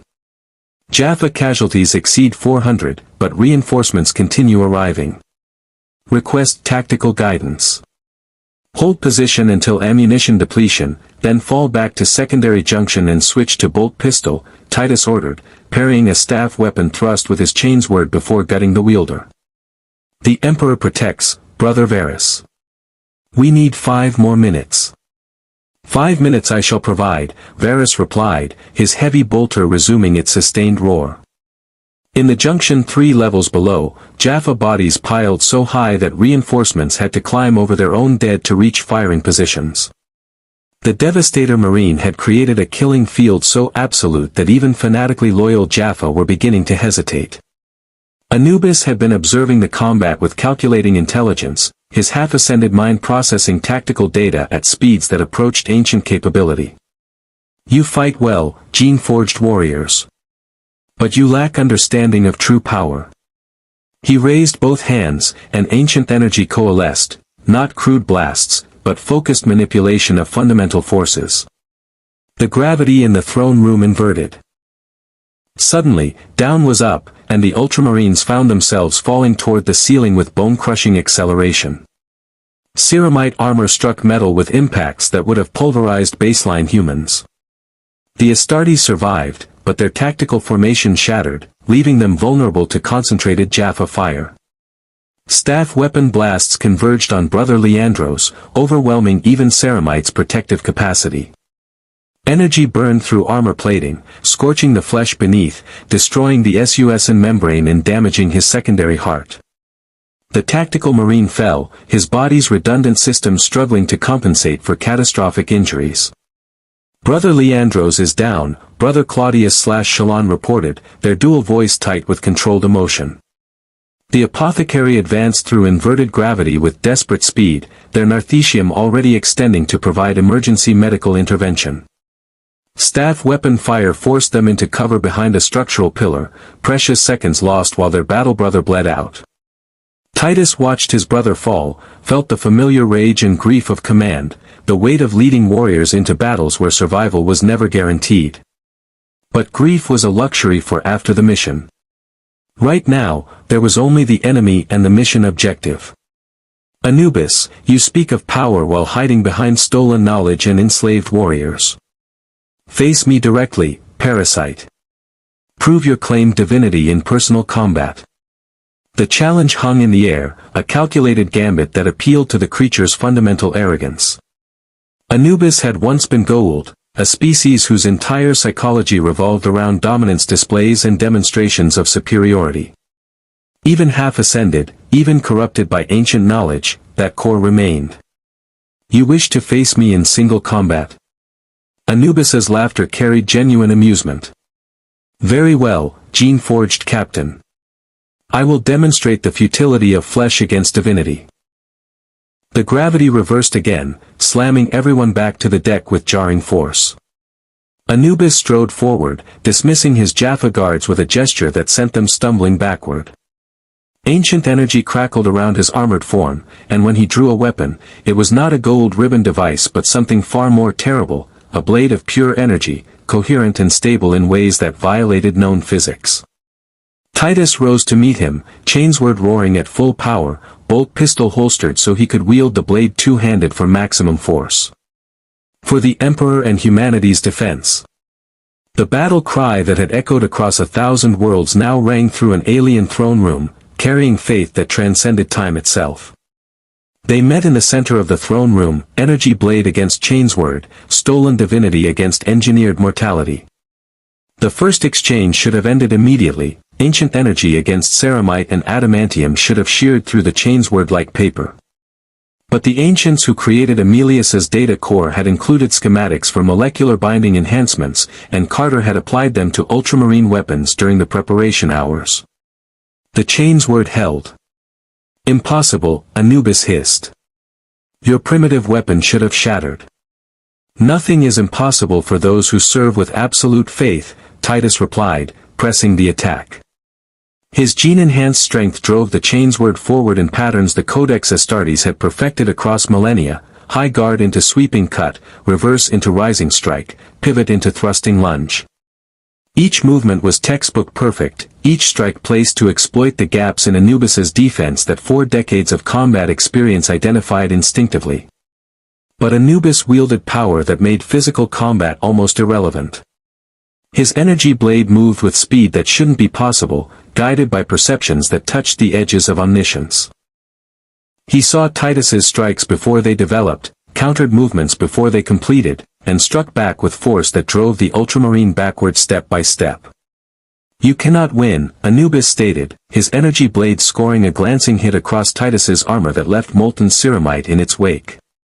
I have stolen knowledge from beings who mastered reality itself. I have died and returned. I am inevitable. Titus's response was to activate his armor's combat stimulant dispensers, flooding his bloodstream with chemicals that pushed his already superhuman physiology into overdrive. His heart accelerated, his muscles swelled with oxygenated blood, and his perception sharpened to the point where he could see individual energy particles streaming from Anubis's blade. You are a parasite playing with tools you don't understand. And parasites can be killed. Meanwhile, Carter had reached the shield generator controls, her sabotage program finally executing. Throughout the attack, ancient-derived shield systems began fluctuating, their frequency modulation destabilizing as carefully introduced code conflicts propagated through hybrid systems. Prometheus, shields dropping in 10 seconds. Target marked coordinates, fire everything you've got. On Earth's orbital approach, the Prometheus opened fire. Railguns, missile batteries, and Asgard beam weapons converged on the lead Hotak's shield generators. The timing was perfect, the shields collapsed microseconds before the barrage arrived, and ancient enhanced weapons struck vulnerable systems with catastrophic results. Explosions rippled through the Hotak's superstructure. Secondary detonations followed as power conduits overloaded and ammunition stores cooked off. The throne room shook violently, throwing everyone except Titus and Anubis to the deck. The two combatants remained locked in their duel, both refusing to acknowledge the ship's destruction around them. "Your primitives damage my vessel," Anubis acknowledged, his energy blade suddenly burning brighter. "But it changes nothing. When you die, I will simply transfer to a new host and rebuild. I am eternal." "Then let me teach you about eternity," Titus replied, and executed a maneuver that the Codex Astartes reserved for desperation. He dropped his chainsword and closed to grappling range, accepting an energy blade strike to his shoulder in exchange for getting inside Anubis's guard. The blade burned through ceramite, through the osmodular-reinforced bone beneath, through muscle and organ tissue that should have been vital. But Astartes' physiology included redundancy for exactly this sacrifice. The damaged shoulder was his left, his secondary heart and backup lung remained functional, and most importantly, his right hand was now positioned perfectly. Titus's power fist activated, a weapon he'd claimed from the ancient outpost's armory, enhanced with technology that could crack tank armor. The servos whined, building hydraulic pressure that multiplied his already superhuman strength 100-fold. And then he struck, driving his fist directly into the center of Anubis's chestplate where armor met energy containment systems. The impact was apocalyptic at close range. Ancient armor cracked. Energy containment failed. And for the first time since his half-ascension, Anubis experienced something he'd forgotten was possible: mortal pain. The half-ascended being screamed, his energy blade dissipating as concentration shattered. Titus pressed the advantage, his damaged left arm hanging useless but his right still functional. He struck again, and again, each blow driven by gene-forged strength and 4 decades of hatred for parasitic tyrants who claimed godhood while enslaving humanity. Anubis's armor shattered completely. Beneath the technological shell, the creature that had terrorized galaxies was revealed, a Goa'uld symbiote wrapped around a host body, both corrupted by energies that should never have touched mortal flesh. The symbiote was burning with ancient power it couldn't contain, killing its host even as it struggled to maintain the half-ascension that was its greatest achievement and ultimate damnation. "You cannot. I am eternal," Anubis gasped, his voice now fully mortal, the pretense of divinity stripped away. "You are meat," Titus replied, and drew his bolt pistol with his functioning hand. "And meat can die." The bolt pistol barked once. The mass-reactive round penetrated what remained of Anubis's armor, struck the symbiote directly, and detonated. The explosion was contained by the host body initially, but the energies Anubis had accumulated, stolen ancient power, half-ascended consciousness, millennia of absorbed knowledge, all destabilized simultaneously. The resulting detonation would have vaporized anyone within 20 meters. But Titus had already activated his armor's emergency shield protocols, and Brother Claudius/Shalon had thrown themselves over Brother Leandros's injured form, their combined Tok'ra and Astartes physiology providing just enough protection. TLC and Carter dove behind the structural pillar that had sheltered them earlier, praying that ancient engineering would hold. When the light faded and the throne room stopped shaking, Anubis was gone. Not dead, because creatures like him never truly died, but dispersed, his half-ascended consciousness scattered across dimensional barriers where it would take centuries to reconstitute. The immediate threat was ended. The Hotak was dying around them, its hybrid systems failing catastrophically as the Prometheus's assault continued. "All personnel, we're abandoning ship," Carter commanded, her military training overriding the adrenaline crash. "Brother Varus, fall back to command level. Maximus, secure an exit route. We're beaming out. Brother Leandros requires immediate medical evacuation," Claudius/Shalon reported, their narthecium working frantically to stabilize injuries that would have killed a baseline human instantly. "His progenoid glands are intact but he cannot survive without surgical intervention within the next 30 minutes. "Then we don't have 30 minutes to waste," Titus stated, retrieving his chainsword despite his shattered shoulder. Major Carter, activate whatever emergency transport you've prepared. Brother Varys, status. Ammunition depleted, switching to bolt pistol, Varys reported, his heavy footsteps audible through the Vox as he fought his way up from the junction. Jaffa resistance collapsing, they recognize their god is dead and fleet coordination is breaking down. The other two Hotaks are retreating to hyperspace. Through the throne room's viewport, they could see it happening, the remaining Goa'uld vessels abandoning their assault, their formation breaking as command structure collapsed. Without Anubis to coordinate them, the system lords commanding the other ships reverted to self-preservation, fleeing before Earth's defenders could destroy them as thoroughly as the flagship. Carter activated the stolen Asgard beaming technology, its energy signature building as it locked onto their biosigns. Prometheus, we're ready for extraction. 6 to beam up, 1 critically wounded. Acknowledged, O'Neill's voice replied, carrying relief so profound it cracked his usual sarcasm. Beaming now. And Carter? Don't ever do anything that stupid again. Can't promise that, sir, Carter replied, smiling despite the exhaustion and terror catching up with her. The beam took them mid-response, dematerializing their forms from the dying Hotak and rematerializing them in the Prometheus's cargo bay. Medical teams were already waiting, descending on Brother Leandros with equipment that looked primitive next to Astartes' medical technology but which Dr. Fraser wielded with desperate competence. Titus remained standing through sheer will, his shattered shoulder leaking blood that his Laraman cells struggled to clot. He watched through the cargo bay's viewport as the lead Hotak, Anubis's flagship, broke apart in silent explosion, its debris scattering across Earth's orbital space like funeral flowers. Mission accomplished, he said to no one in particular, and then his gene-enhanced physiology finally acknowledged the extent of his injuries. He collapsed, unconscious before he hit the deck, his brothers catching him with reverence normally reserved for sacred relics. In the Prometheus's medical bay 3 hours later, Hammond stood beside Titus's recovery bed while Dr. Fraser worked to repair damage that should have been fatal. Captain, you and your team saved Earth. Every person on this planet owes you their lives. Titus's eyes opened, gene-enhanced healing having already begun knitting his shattered shoulder. General Hammond, we did our duty. Nothing more. The Emperor's angels defend humanity regardless of era or circumstance. Even knowing you almost died doing it? Hammond asked quietly. Especially then, Titus replied. What is the purpose of angels if not to stand between humanity and annihilation? We accepted our purpose when we took the gene seed. Everything after that moment was simply fulfilling our oaths.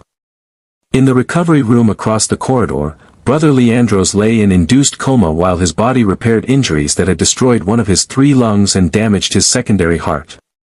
Brother Claudius/Shalon stood vigil, their combined expertise monitoring every biological marker with precision that impressed even Dr. Fraser. He will survive, Claudius/Shalon reported. The gene seed is intact. Within 3 weeks, he will return to combat effectiveness. The Ultramarines endure. O'Neill, who had come to check on his people, studied the apothecary with new appreciation. You know, when you first showed up, I thought you guys were religious fanatics with guns. But you're more than that. You're true believers who actually live up to what you believe in. That's rare. The Emperor demands nothing less, Claudius/Shalon replied simply. And in return, he grants us purpose, brotherhood, and the certainty that our service matters. What more could warriors require? On Earth below, people who would never know how close they had come to enslavement or extinction went about their lives. The Stargate remained operational. Cheyenne Mountain stood intact. And in the classified files that only Hammond and the Joint Chiefs could access, a new entry appeared. Operation Divine Judgment. 5 Adeptus Astartes from humanity's far future, 1 Jaffa warrior, and 1 Air Force major conducted successful boarding action against System Lord Anubis's flagship, eliminating existential threat to Earth. Casualties, 1 Astartes critically injured, expected full recovery. Status, mission success. Assessment: without Ultramarine intervention, Earth survival probability estimated at less than 5%. Recommendation: formal alliance and continued cooperation with Captain Titus and Ultramarines kill team. In the secure quarters assigned to the Ultramarines, the 5 brothers gathered in prayer formation as Brother Leandros was carried in on a medical gurney. Titus, his shoulder now in regenerative casts that would accelerate healing, led them in the litany of victory. We are the Emperor's angels. We are humanity's shield. We stand where others fall. We fight where others flee. And we triumph where triumph seems impossible. The Emperor protects. The gene seed endures. And though we walk 10,000 years before our chapter's founding, still we serve. Still we fight. Still we defend. The Emperor protects, his brothers responded in unison. Outside their quarters, SG-1 stood listening to words in High Gothic that they couldn't translate but whose meaning was clear in the devotion that infused every syllable. Daniel spoke softly, his anthropologist mind processing what they had witnessed. They came from a future where humanity survives by becoming something we'd consider monstrous. But when Earth needed them, they fought with everything they had and asked for nothing in return. What does that make them? Heroes, TLC replied simply. Regardless of the darkness they come from, their actions here have been nothing but heroic. Heroes, O'Neill agreed. Scary, overarmed, genetically modified, religiously fanatical heroes. But yeah.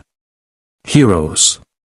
Carter smiled, exhaustion and relief mixing into something approaching peace. Sir, I think we just witnessed something important. 5 warriors from humanity's darkest future proving that even in darkness, honor and sacrifice can still exist. His brothers stood beside him in parade formation. Brother Leandros' injuries healed to the point where only enhanced medical scans revealed the damage he had survived. The crystalline data cores from Amelius's ancient outpost were secured in stasis containers, their genetic stabilization techniques and technological enhancements representing knowledge that could reshape the Imperium, if the Ultramarines ever found their way home. General Hammond descended from the control room, accompanied by SG-1 and a delegation that included representatives from the Joint Chiefs, the IOA, and even Jacob Carter speaking for the Tok'ra. The general's weathered face carried respect earned through shared combat and the understanding that some farewells marked the end of something profound. Captain Titus, in the 3 months since your arrival through the Stargate, you and your brothers have defended this facility from internal betrayal, prevented genetic heresy from spreading, and ultimately saved Earth from conquest by the most dangerous enemy we've ever faced. Hammond's voice carried the weight of official recognition. The President has authorized me to offer you and your team permanent positions as military advisors to Stargate Command, with full commission in the United States Air Force and resources to continue your mission defending humanity. Titus met Hammond's eyes with the directness of one soldier to another. General Hammond, we are honored by your offer. But we are Ultramarines, we serve the Emperor and the Chapter, not national governments. Our oaths were sworn 10,000 years in the future to a sovereign who has not yet been born. We cannot transfer that allegiance, no matter how worthy the cause. We understand, O'Neill said, stepping forward. But the offer stands anyway. If you find a way home, you go with our blessing and our gratitude. If you're stuck here, you've got a place with us for as long as you need it. Brother Claudius, no longer blended with Shalon, the Tok'ra symbiote having separated once his injuries fully healed, spoke with his characteristic clinical precision. The genetic stabilization techniques from the ancient outpost will reduce Astartes' transformation mortality from 50% to approximately 20%. Tens of thousands of future initiates will survive because of knowledge gained here. That alone justifies our time in this era. And we have learned something perhaps more valuable, Titus added, his scarred face showing contemplation that decades of warfare had not entirely suppressed. We came from a future where humanity survives through brutality, genetic modification, and absolute faith in the Emperor's divinity. We believed this was the only path, that mercy was weakness, that Xenos could never be allies, that questioning doctrine was heresy. He paused, choosing words carefully. You have shown us a humanity that wins through different means. Diplomacy alongside warfare. Alliances with former enemies. Questions that challenge doctrine without destroying faith. We do not know if this path can survive the horrors we know await in the far future. But we have seen it work here, in this time, against enemies we understand. Daniel stepped forward, his anthropologist's curiosity finally finding the question he'd been building toward. Captain, if you do make it home, what will you tell the Imperium about us? About this time when humanity fought differently? Titus was silent for a long moment, his gene-enhanced mind processing implications that rippled across millennia. Dr. Jackson, the Imperium's brutality exists because we believe it is necessary for survival. If we report that humanity once thrived while maintaining ideals the Imperium abandoned, it could shake the foundations of everything we believe. It could suggest that the Emperor's path, while necessary, was not inevitable, that other choices were possible. His expression carried something approaching revelation. Such knowledge could be the most dangerous thing we bring back. More dangerous than ancient technology. More dangerous than genetic enhancements. Because it suggests that the Imperium's darkness might have been avoidable. Or it might suggest that your future's darkness made our present possible, TLC observed. Perhaps humanity can afford ideals in this time because warriors like you will exist in the far future to pay the price those ideals cannot sustain forever. The cycle of light and dark, each making the other possible. The Jaffa's words settled over the group with uncomfortable weight. Carter broke the philosophical tension with practical concern. Captain, the wormhole that brought you here was a one-time spatial anomaly, we can't replicate it. You're essentially stranded unless another warp storm intersects with a Stargate, which is, she consulted her calculations. Statistically unlikely to the point of impossibility. The Emperor's will determines our path, Brother Leandros stated, his voice carrying renewed faith tempered by recent experience. If we are meant to return, we shall. If we are meant to serve in this era, then this era is where the Emperor needs his angels. Faith does not require understanding the path, only walking it with conviction. Brother Maximus, whose youth had proven to be wisdom uncorrupted by rigid doctrine, offered his perspective.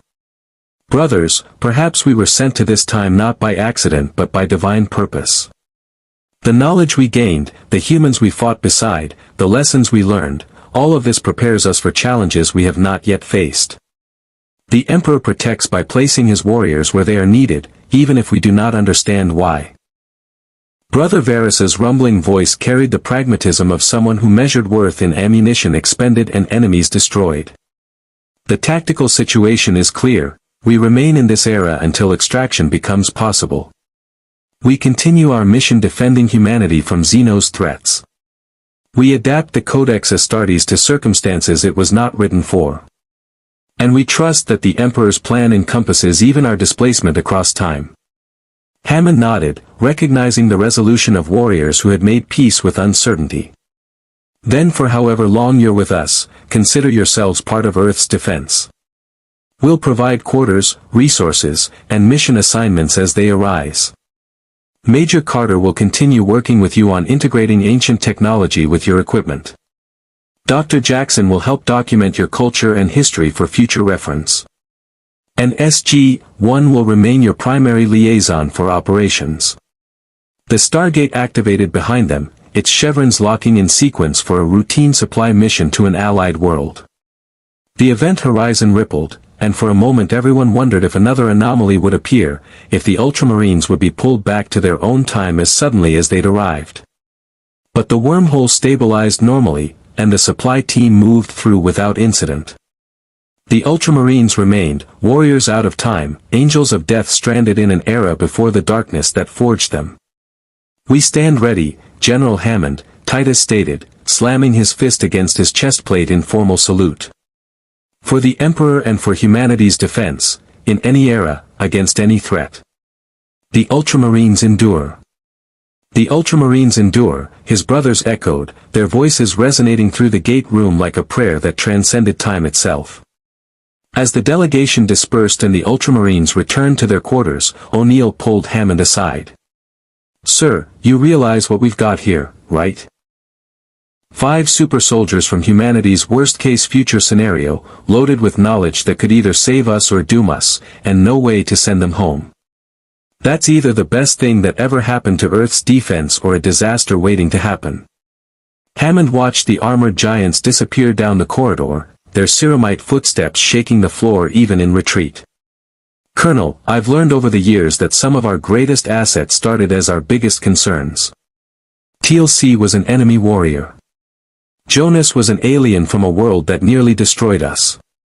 Even Daniel started as a civilian archaeologist with wild theories nobody believed. He turned to O'Neill with the faint smile of someone who'd seen the impossible become routine. I think 5 genetically engineered warriors from the far future who just saved Earth probably fall into the asset category. At least until they prove otherwise. And if they do prove otherwise? O'Neill asked quietly. Then we'll deal with it the same way we've dealt with every other impossible threat, by improvising, adapting, and hoping we survive long enough to regret our decisions. Hammond's smile widened slightly. It's worked so far. In the Ultramarines' quarters, Titus knelt before his makeshift shrine, the hololithic image of the Emperor flanked by purity seals and battle honors from a chapter that wouldn't exist for 10,000 years. His brothers knelt beside him, and together they recited the litany of the lost. Emperor, we are far from home. Far from our chapter, our brothers, our time. But we are not lost. For wherever humanity stands threatened, wherever Xenos seek to destroy, wherever darkness gathers, there you need your angels.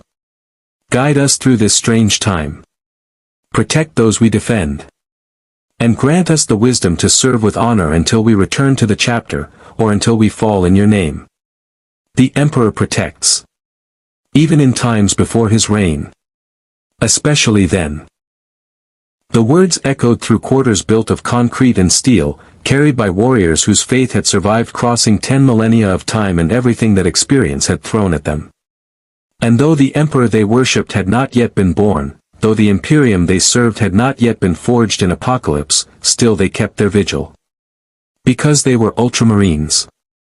Because they were humanity's defenders. Because they knew no fear.